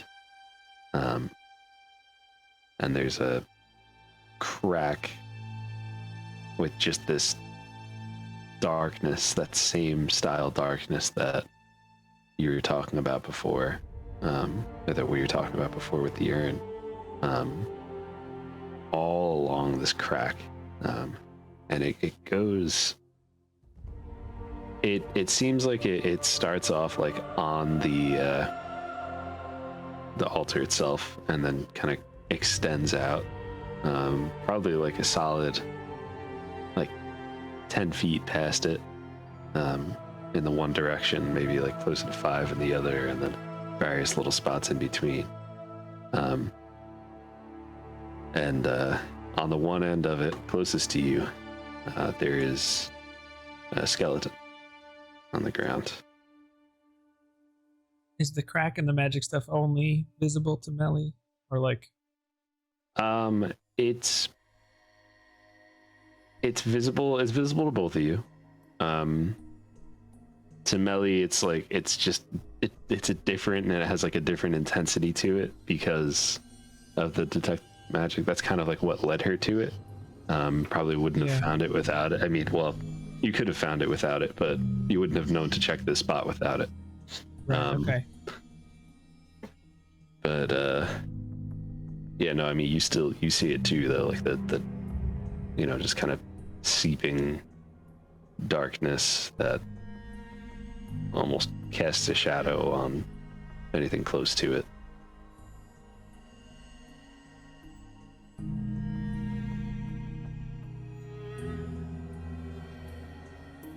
Well, Just start moving up. Go ahead. this whole area is tainted. Yes, I can see that too. Oh.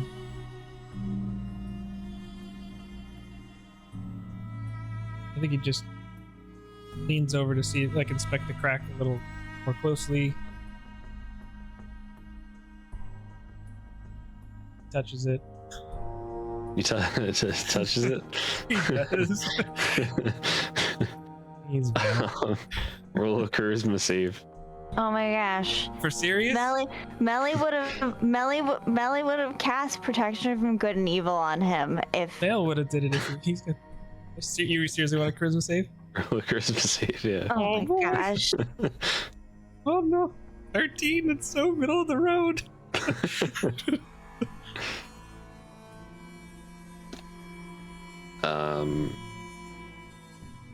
You feel like a freezing cold, like almost like you put like your arm up to like you somewhere in your forearm area in like icy water. But I just like, you have that kind of yeah, just from touching the surface of it, it's almost like it like you touch it and it tries to like travel up your arm, like up to this spot. Yeah. You'll take 5 points of necrotic damage, and so you kind of like remove your hand. I mean, unless you want to leave your hand there, but I would assume. No, I've very natural instinct to pull away. So you remove your hand, and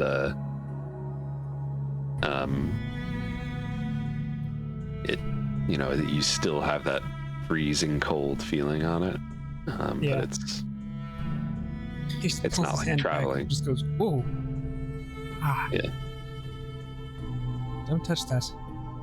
If you feel it with your other, I feel like Vale would, just because you're the curious type. But if you feel it with your other hand, like that spot on it, it is cold to the touch, like freezing to the touch. Your hand. And because he touched the urn, does it feel like that kind of an effect? It's like it's the same. Yeah. Okay. Well, I think whatever they did it here. Ooh, that's cold.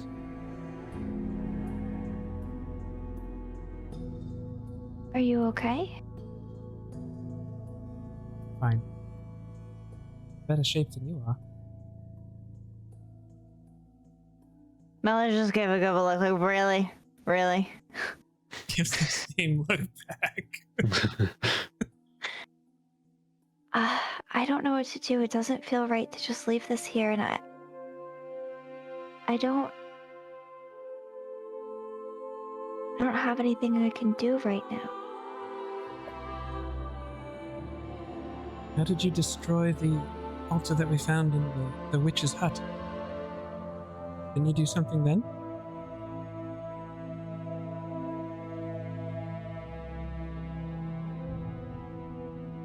I did. I tapped into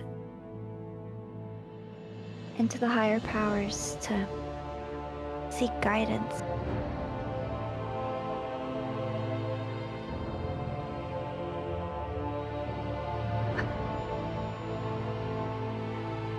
I guess it's worth a try. Melly's gonna sit down. Not super close to where it is. She's gonna meditate. Gonna think of nothing. Quietly.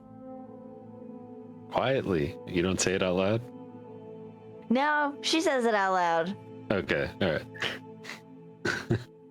Just cocked his head.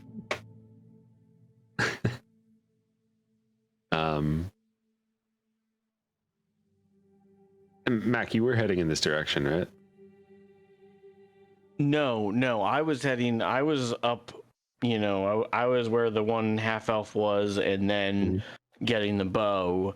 up the other cliff, and then I would have gone down to meet Echo wherever he was with the rest of the bodies, checking them for stuff. Okay. Were you going to talk to him or anything like that, or just So is it just doing your thing? when I get close to Echo, Mac is just gonna look at him and, if we're in that type of position again, let me do the killing blow. Why? That's not a path that you should take.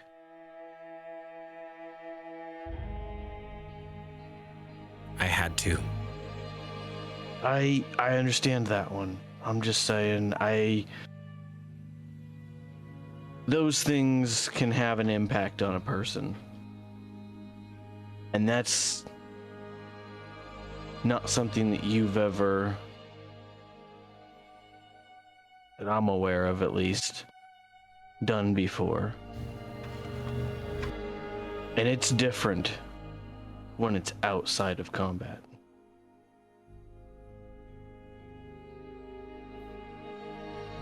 These people are trying to bring back a great evil. Oh, I agree. And my blade will not be spared. But I don't want to see you go down a path that you can't come back from.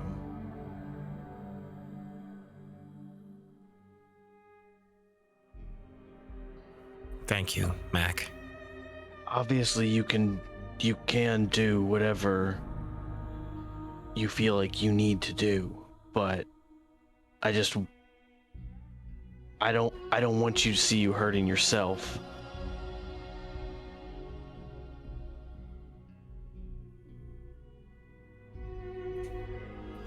When there are others that can help you.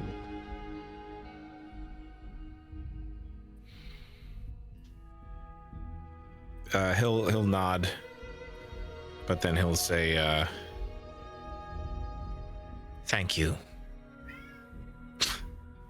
But I'll make the choices as they come up. Understandable.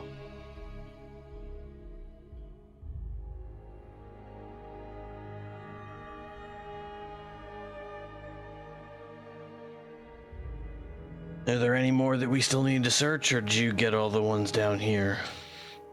I think that depends on what the DM says. Break that fourth wall. He In looks up at the Echo clouds where voice. Josh's face is just peering. Just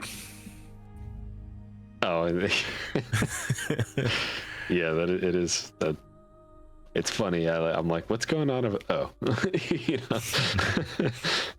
know.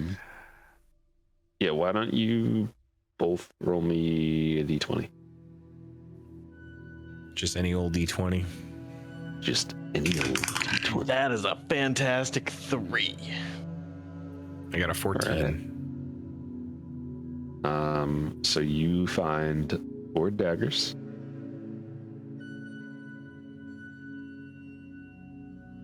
Five scimitars. This, you don't have to keep them. This is just what you find. So do whatever with that.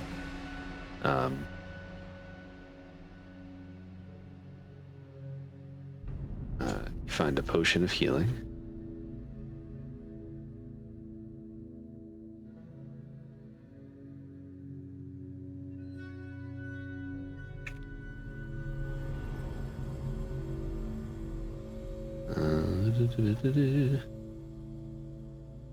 Let's see. And then you find a potion of greater healing.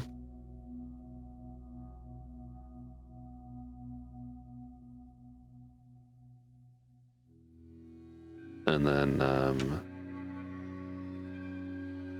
if Mac can roll 2d12s and Echo can roll 4d8.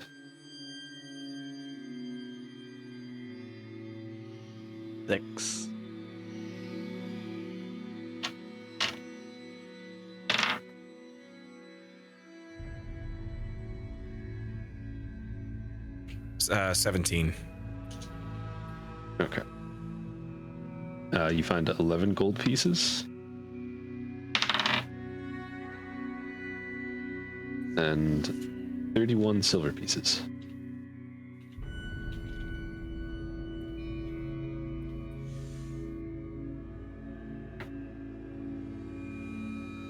And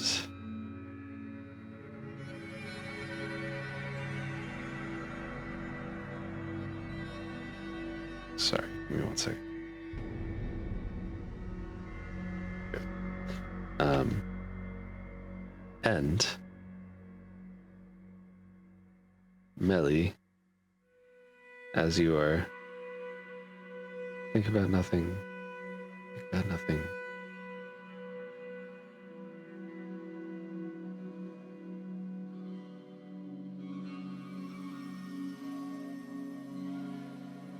The area around you, it all kind of turns like white, like you're in a room filled with bright light, or just in the same place but filled with bright light. And as you kind of open your eyes and look around, you see your guide, your spirit guide, walking towards an area where there's just this horrible, like, darkness, like, shooting out from the ground, on the altar, and then there's also, it's a body that just looks like if you look at it, it feels like everything that made that person a person was just ripped out of it. And your guy's just kind of sitting next to it, looking at it.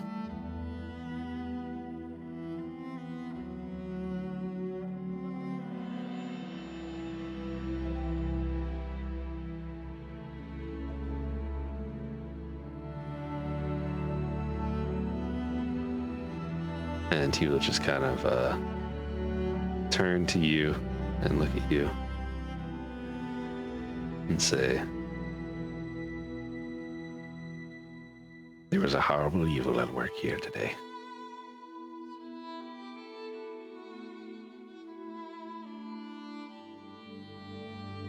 There was. There were ashes of a holy person desecrated, and I managed to cleanse them, but there's nothing left for this spot, and I don't feel right just leaving it like this. Is there anything that can be done to heal this scorched earth?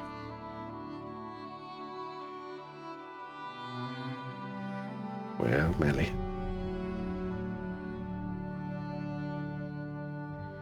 you did a very good thing,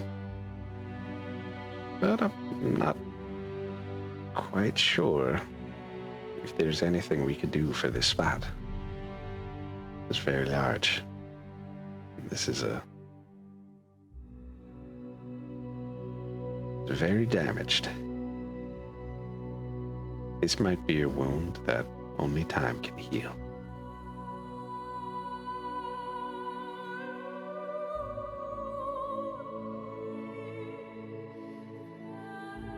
I understand.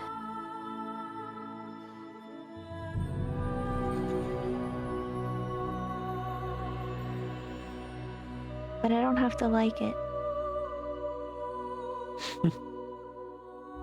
Well, Melly. Well, Melly. I don't like it either.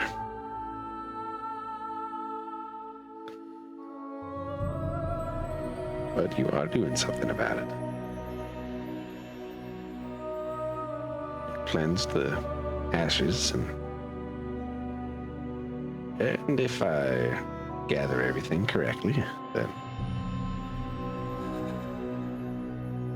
are you going after the people who did this?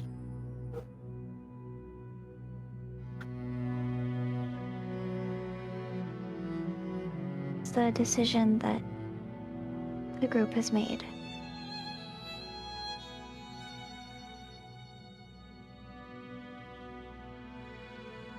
And I definitely think that that was the right thing to be doing.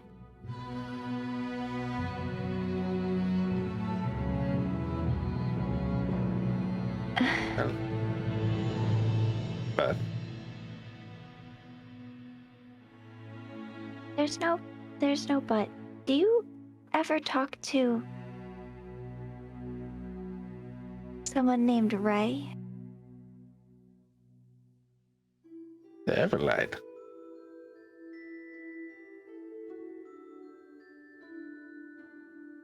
Yes. Yes. I speak to her quite often.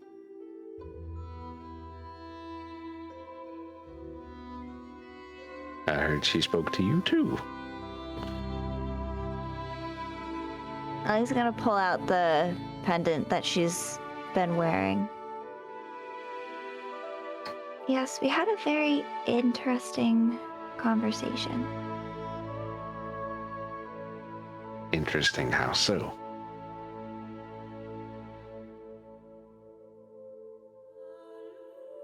She, I guess, was testing me, and then bestowed some of her power upon me.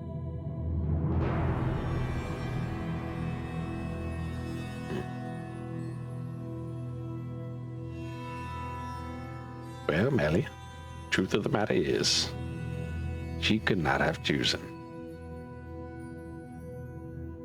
a better person to wield her power. And how do you feel about this, Ray? I see you wear the pendant now.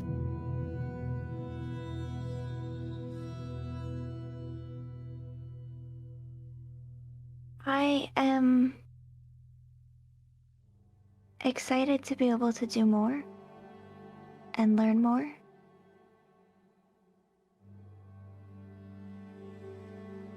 But my connection with her won't sever my ties with you, right?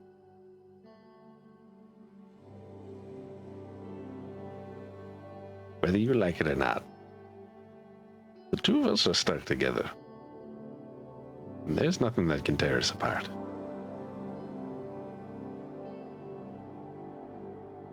Don't go trying to get rid of me that quickly.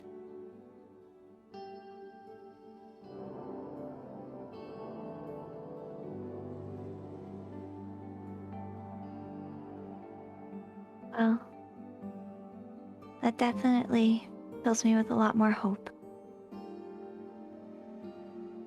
Good. We both know the world could use a whole lot more of that nowadays. Especially in light of recent events. He kind of looks down. Yeah.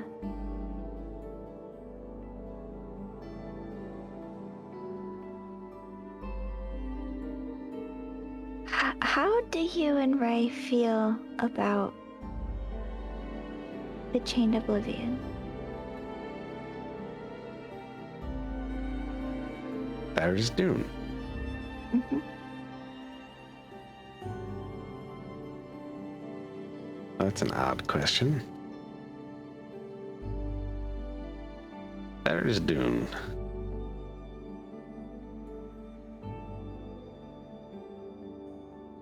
It's a creature that is evil for the sake of evil's sake, for no other reason.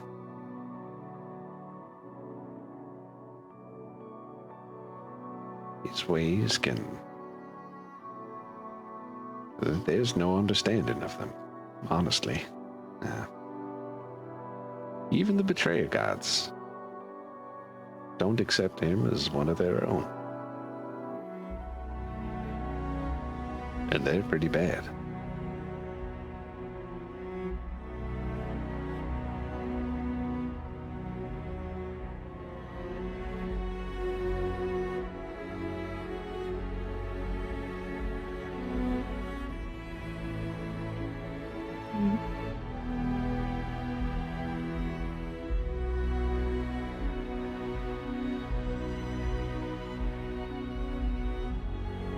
Well,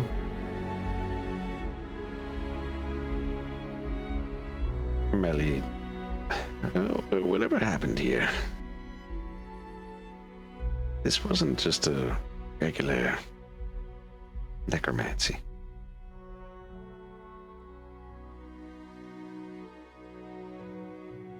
Whatever, this was something very, very dark. This life was drained and stolen from this body. It was used for creating this rift that you have here.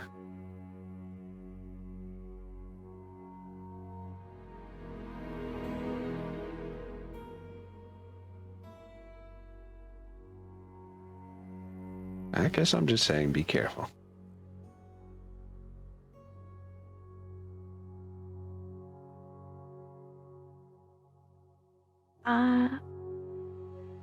I will be as careful as I can be. And when I can't be careful, I know that my friends will be looking out for me.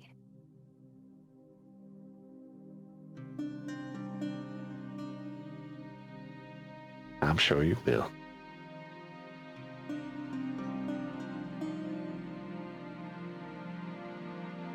Is there anything else you wanted from this?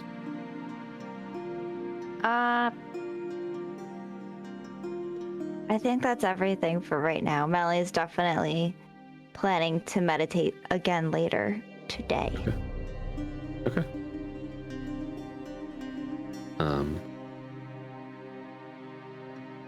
So he'll just kind of look at you and look back at this, and he's just gonna say, well, I'm gonna see what I can do about this, and I don't think we'll be able to heal it completely, but there's no harm in trying.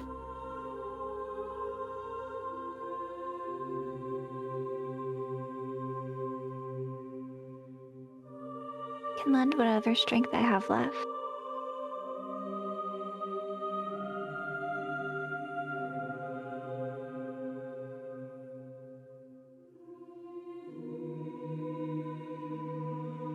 Well, let's do this together then.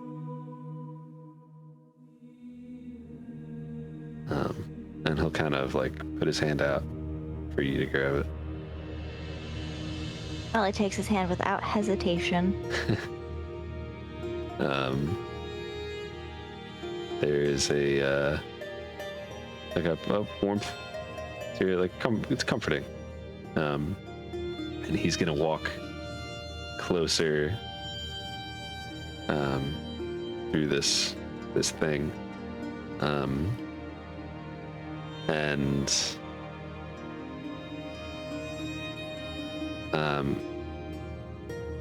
he kind of like walks around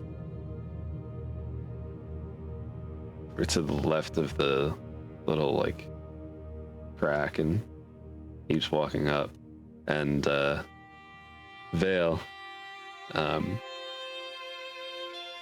you're watching Melly stand up and walk toward this, and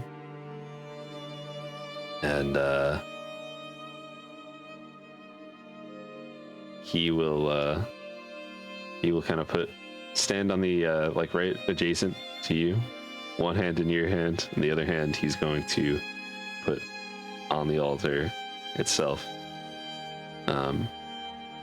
And the second he does that, you feel the warmth that he had when he was like kind of like holding your hand kind of like get cold, for a second. It's not as cold as like the like the urn and what we kind of saw with Vale, but it is colder. And you see like a light start to come from his hand that's on the altar, almost like fighting against the dark. What do you do?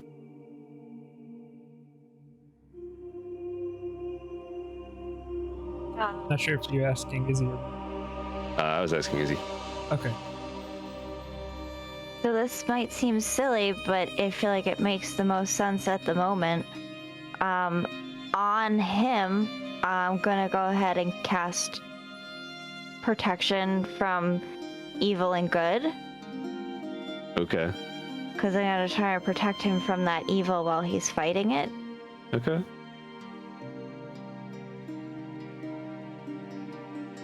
Very nice.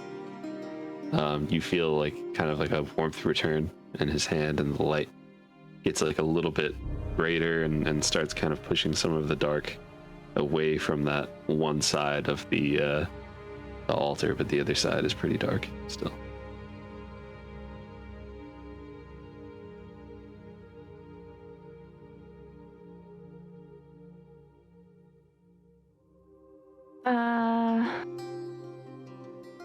Oh gosh. So can I keep holding his hand and reach out to touch the other side? Yeah. Definitely. Okay. Melly's gonna do that. Okay. Roll saving with throw? your... No, just roll with your casting modifier. Okay. Like an attack, I guess, rather. Okay. So it's proficient. Yeah, proficient. Yeah. Okay, I rolled pretty good. Let me see. Although I don't like the sound of that. Okay, my modifier or my spell attack modifier, because they're different. Spell attack modifier. Okay.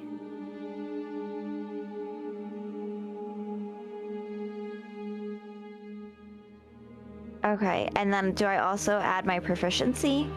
Mm-hmm. Oh wait, is that added into my spell attack automatically? Probably. Okay, all right, that it's a 24. 24? Mm-hmm. So, I mean, as soon as you touch it, you feel like this cold kind of going up you, and Vale is like, you watch her do this, like you see, it's almost like when someone's been out in the cold for like way too long and the skin just kind of like turns like this kind of like has this like kind of bluish hue to it, like that, where it's just like freezing, you know? And it starts to go up your arm, but then it kind of retreats back, and Vale, you're also just watching, like, you don't see anyone standing next to her, but you do see light kind of fighting against this dark.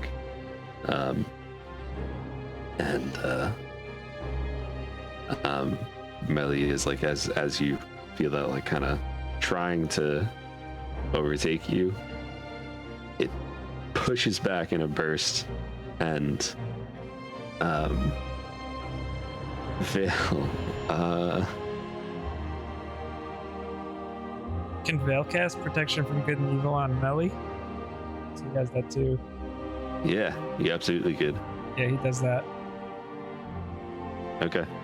Yes. So like Melly, as this is feeling like really cold, like on you, and like, you know, your arm is starting to get like Vale's, it suddenly stops, and this light that was like, you know, kind of like pushing, and then like the darkness was kind of pushing back, and that kind of thing is kind of like a give and take type thing, starts to push further, like there's less resistance, and it's just like constantly just pushing this dark away. If there's anything else Vale can do to like focus and help her in some way, he tries. I think the protection from good and evil was Okay. was perfect. Because shortly after that happens, there's this crazy bright light that just kind of shoots straight up like a beacon. Mac, you clearly see this. Echo, you clearly see this. Vale, I think you're probably blinded momentarily as this happens right in front of you.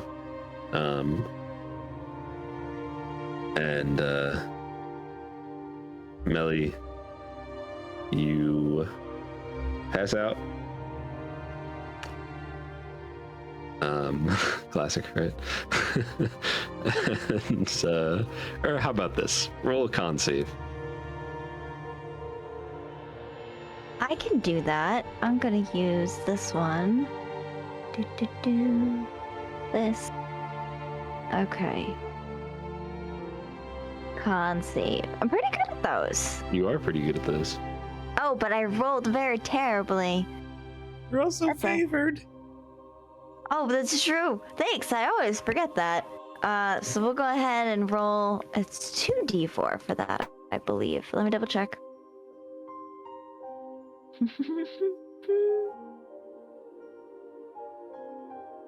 Yes, 2d4. Moment of truth. Okay.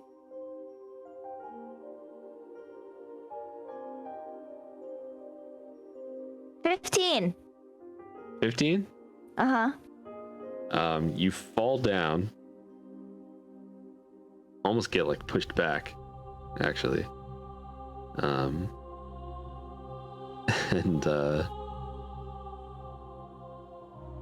Vale, you hear her kind of like stumble backward. You can't see anything. You basically just got like flashbanged. And Melly, you look and you hear that like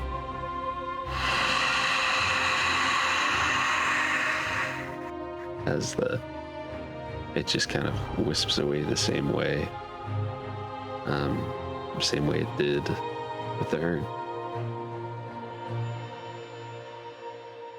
And you are now in like regular real world, not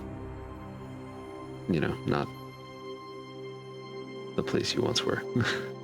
Whatever we call that, spirit realm, I don't know. Ellie, are you okay? Yeah. That was so bright. Are you all right? He looks like he's trying to. Rubs his eyes. I cannot see at the moment.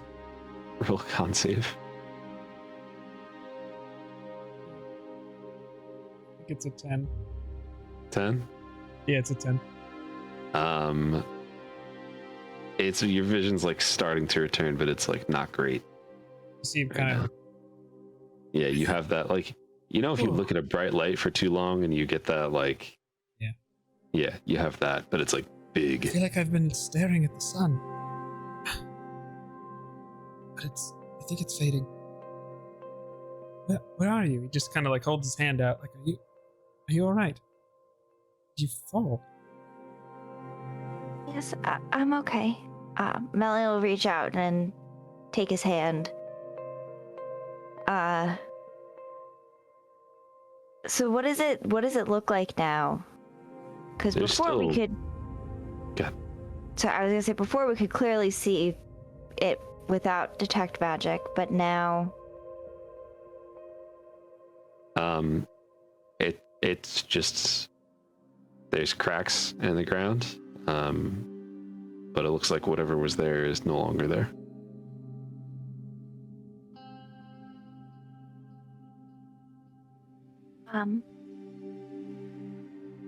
The evil that manifests itself here has been driven from this place. You can tell his eyes are still trying to focus. He thinks he might see a blurry outline of you a little bit, so he's trying to face you. Or he faces what he thinks is you. I imagine it's a slightly off kilter, and he just smiles.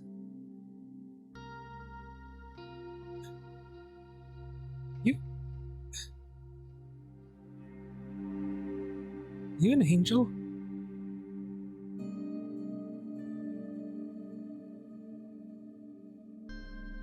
I feel like he's not looking at you. I feel like he's a little off as he says this, but he's like got a goofy smile on his face.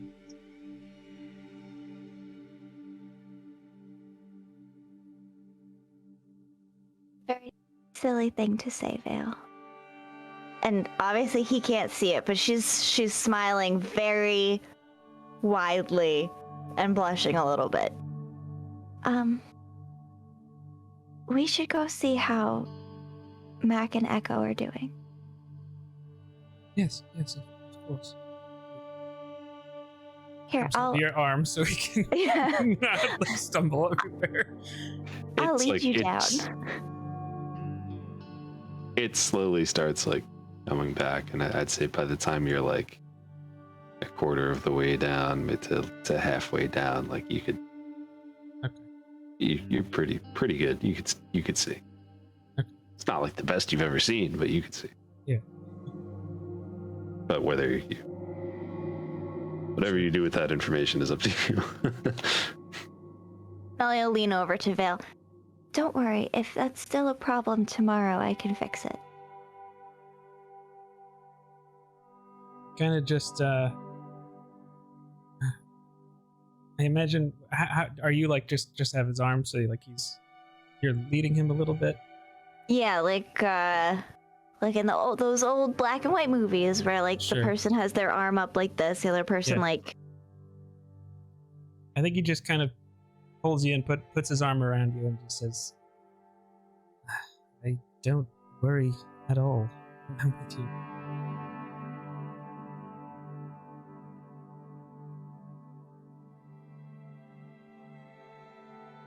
And very glad that he just kind of was looking at you for a little bit of an extra moment and lets go. He's like, I can see.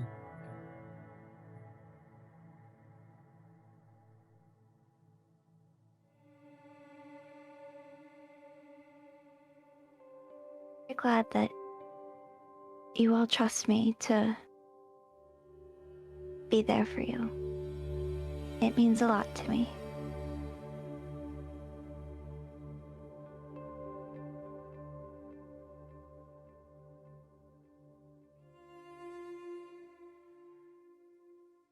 Just smiles. Kind of awkwardly, just nods.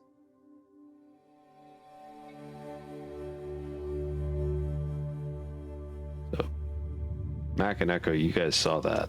Like you saw the light just, so what do you do when you see them walking down the side of this thing? With seeing them walking down, I would think things were okay. Like, it seems like they're moving all right. And I probably would start to maybe kind of like go in that direction because we've got everything at this point, correct? Or are we still searching? No, you have everything at this point. Okay. I would say that I would start walking that direction and to kind of meet them maybe halfway. Yeah, I think Echo probably would have started heading over, like as soon as a big, massive flash of light started happening. Assuming the best, but with just enough doubt to be like, maybe we should go make sure they're okay. Yeah, I don't even know if he would have necessarily said anything to Mac, like, let's go or whatever. Just as soon as that happens, he would just start kind of moving over that way for sure.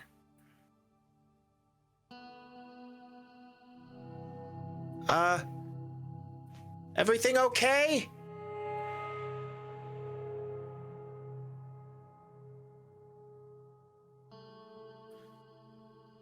Hal No? just looks at Ellie. Yeah. Everything is significantly better now.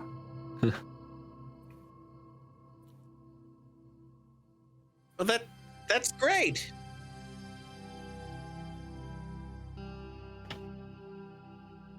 I have to say I agree.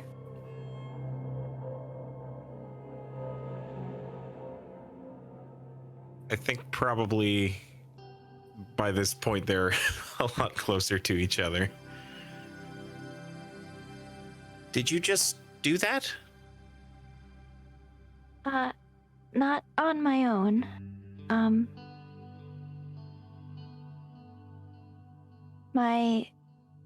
My guide and Vale, we all pooled our strength to heal one of the scars that was left from the ritual that took place. I don't really know how much I did.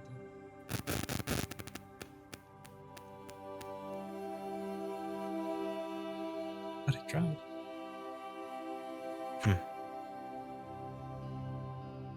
You helped.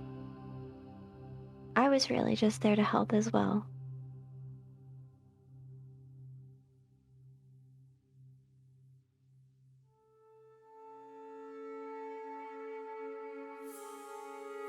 Well done.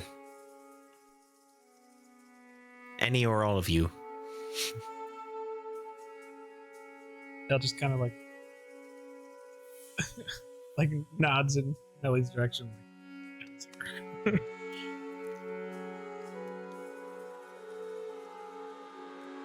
Did you guys find anything interesting, or maybe plans, tomes? Just to confirm, what I have written here is basically the weapons, some potions, some gold, some silver. That was really it, right? Okay. We found a few things, some useful, some not, but unfortunately, nothing of note as far as information.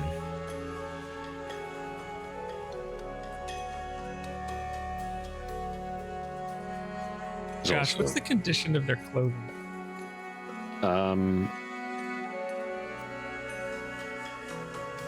The clothing for the most part is so the cloaks are fine. I'm just thinking, like, if we wanted to dress up as them, yeah, how feasible is that? the cloaks are fine except for the guy who went through the entire yeah.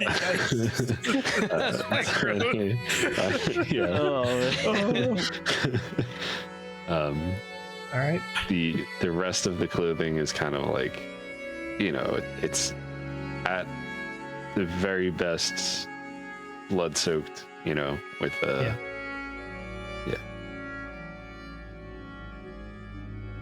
Is there any value in taking their clothing in case we need to disguise ourselves?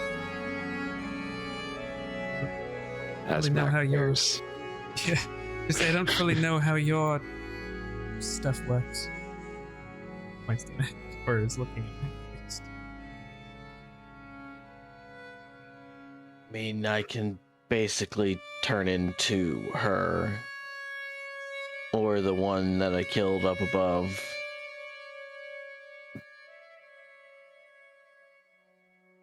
And look, sound, feel just like them.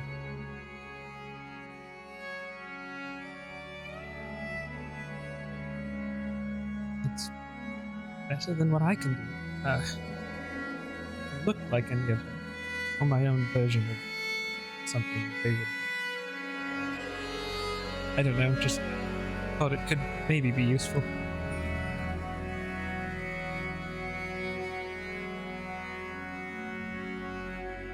But I mean, perhaps subterfuge is not our goal here.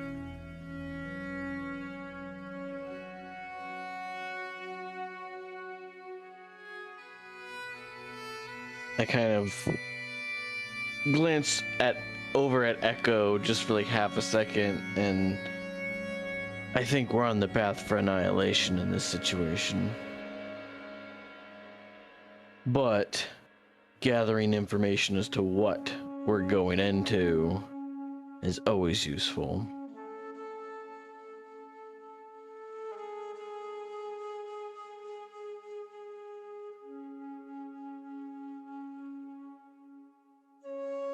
How long would you say has it been since we finished fighting?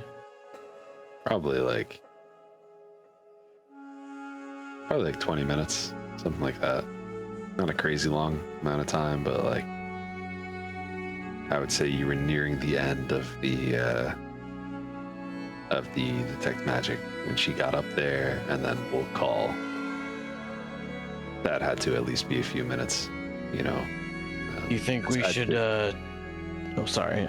Do you think we should take a few minutes, maybe eat a little lunch before we head in the direction, or do you think we should get to marching right away? I think a quick break and then moving forward is good.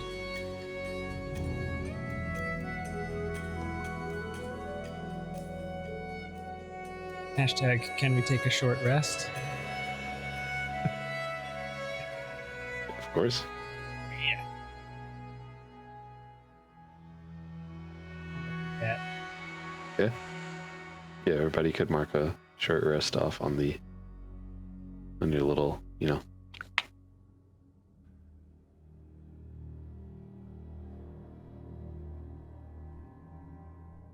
Alright, later hit die. Yeah, back to max.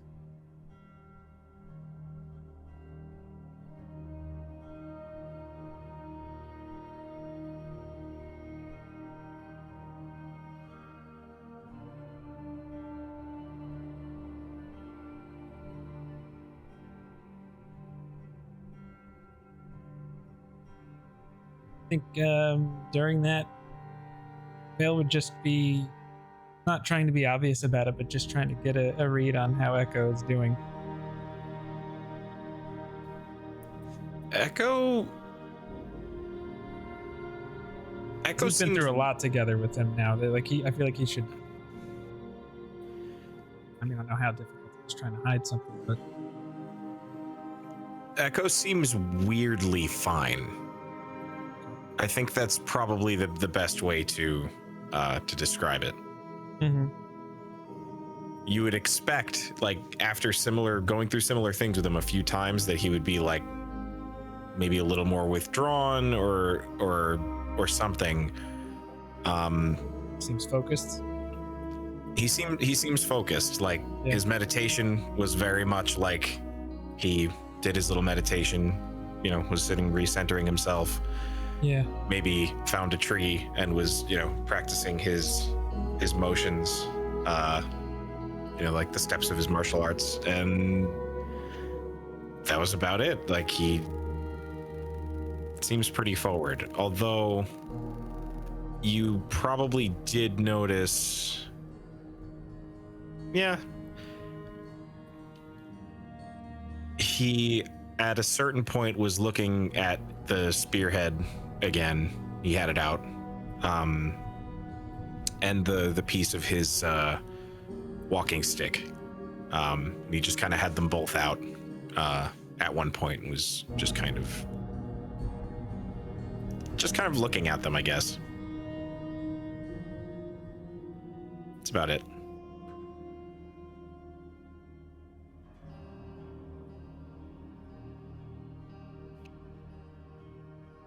I feel like in that moment, Vale actually might have gone over to him and just said, "Copy for your thoughts."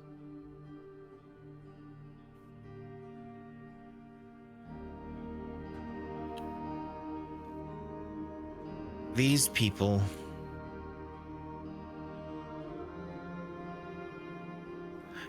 want to bring back something mindless and hateful that is only interested in destruction. This thing hurt the being after whom my order modeled themselves.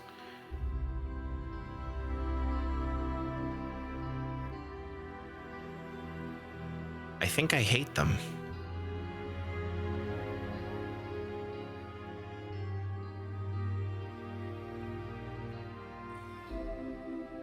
I think it would be a little strange if you didn't. I try not to hate anyone.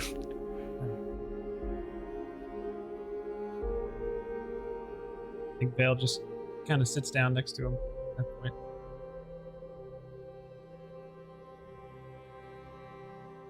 There's anything I've learned in my lifetime, it's you cannot always control what you feel.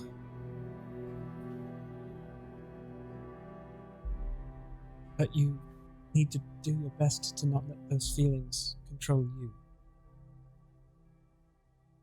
Imagine you probably learned something similar in your studies. Yes. Controlling your emotions, and that is a big part of what we do.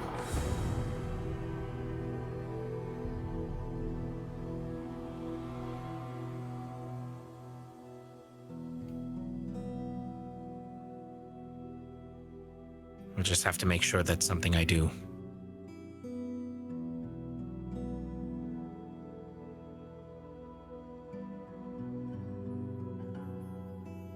Are there any lines that you would like to not cross that maybe we can all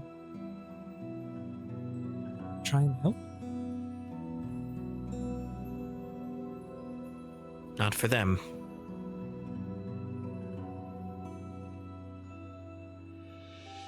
Just to clarify, you mean the cultists? Mm-hmm.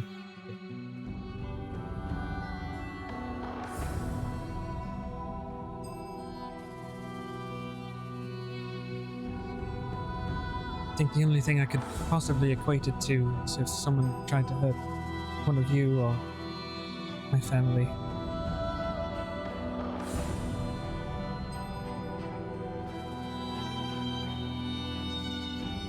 Exactly.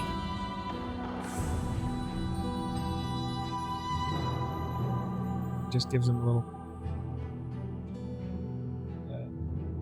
pat of solidarity together, like a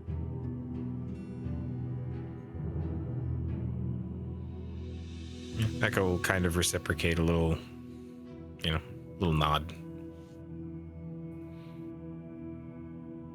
person who gave you that points at the stick.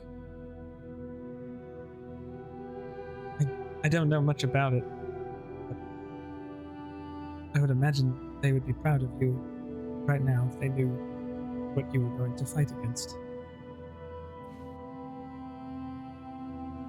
I think he'd probably be surprised more than anything.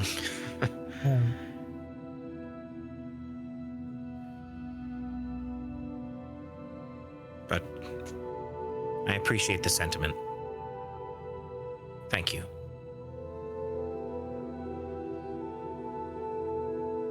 Just nods.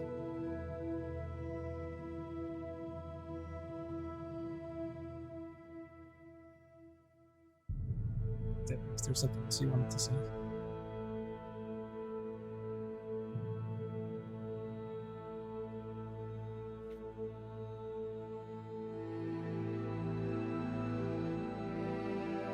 Alright.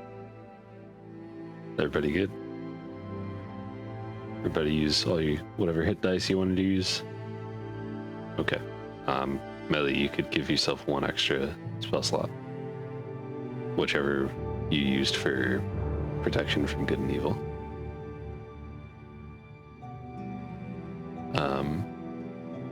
Who was doing the... if you were to try to follow tracks, who's doing the survival check? Melly, I think. Right? Okay. Why don't you roll with advantage, because everybody's probably walking around trying to help you out. Whose footprints are these?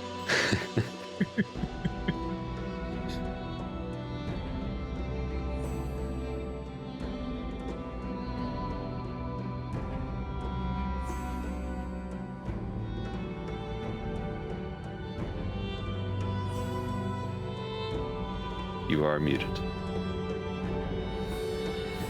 trying to wait till it tells me that it's back on because I don't want to start talking and then have it. I I had advantage, right? You said? Yes. Cool. 21. Okay. So you have noticed that around that area there were some like big footprints, and you have a feeling that you could follow those pretty easily, and you do. I don't know. I mean, if you're also welcome to share that information if you think that something you would be like, hey, there's pretty big footprints here. Like, I don't know, you know, like, but we don't have to get into that. I just don't want you to feel like you can't. Doesn't seem like they tried very hard to hide their tracks, and what's peculiar is that Vale, come here. Put your foot next to this print. He does so. Now, I'm pretty sure you don't just have very small feet. These tracks are very large. Yes, I can see that, Melly. But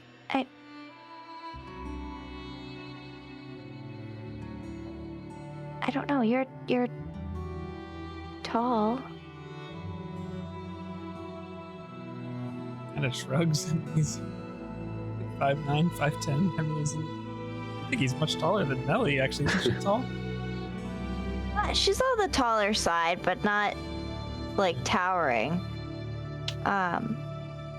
Like, do these footprints look like they're from another species? Like, So you all are medium creatures. Well, two of you are medium creatures.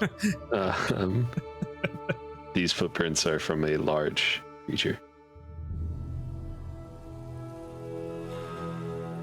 Echo, you wouldn't know anything about... Do they look like humanoid, just large, or do they look like... Just wondering if I'm going to say... Are there any, like, giants that live here? Or...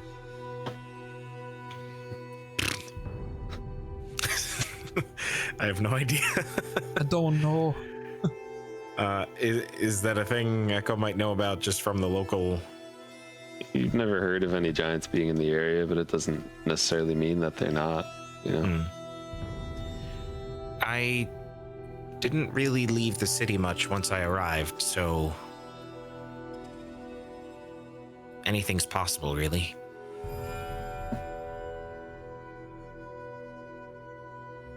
Question for the DM. Mm-hmm. Does it look like the creature was wearing some sort of like protective covering, or can we see how many toes they had? Was it like a hoof print? It is like a foot shape, not like a hoof or anything like that.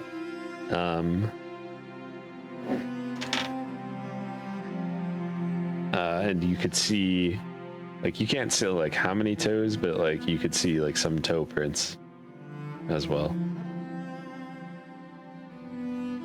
Okay, and can we tell if this is asking a lot, but can we tell if they have 2 legs or 4?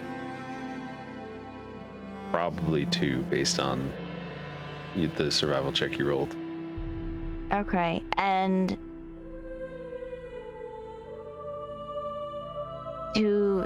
can we tell anything about how many of them there might be? How many of this type of creature? Yeah. Roll another survival check. Is this also with advantage? Sure. Yay! I really need that advantage, because just... Is that actually rolling? Let me try actually, like... Much better.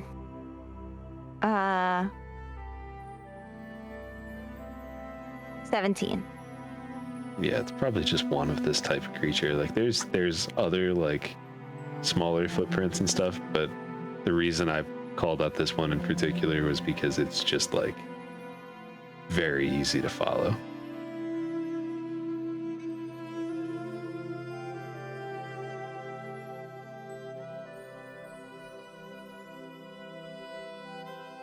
All right. So you continue following? See why Yes. not, right? Yeah. Should we maybe try and keep their footprints to like the side of us so we're not just dead following right behind them? Follow your lead. That's what Melly will do. If she can track it from the side, she'll track it from the side. Okay. So you get about like probably an hour and a half, 2 hours into your journey. The sun is still out, and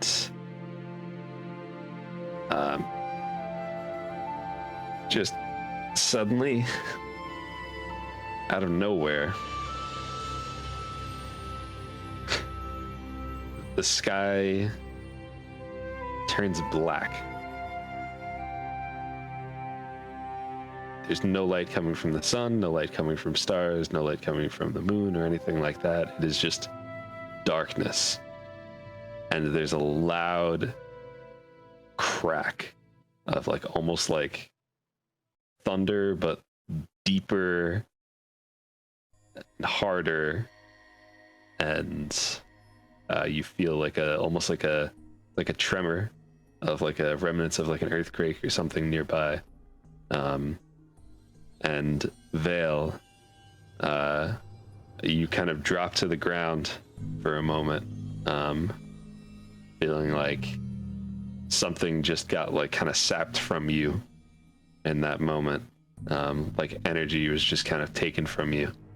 And you kind of like brought down to one knee, and we're gonna pick up from there next week. What? What?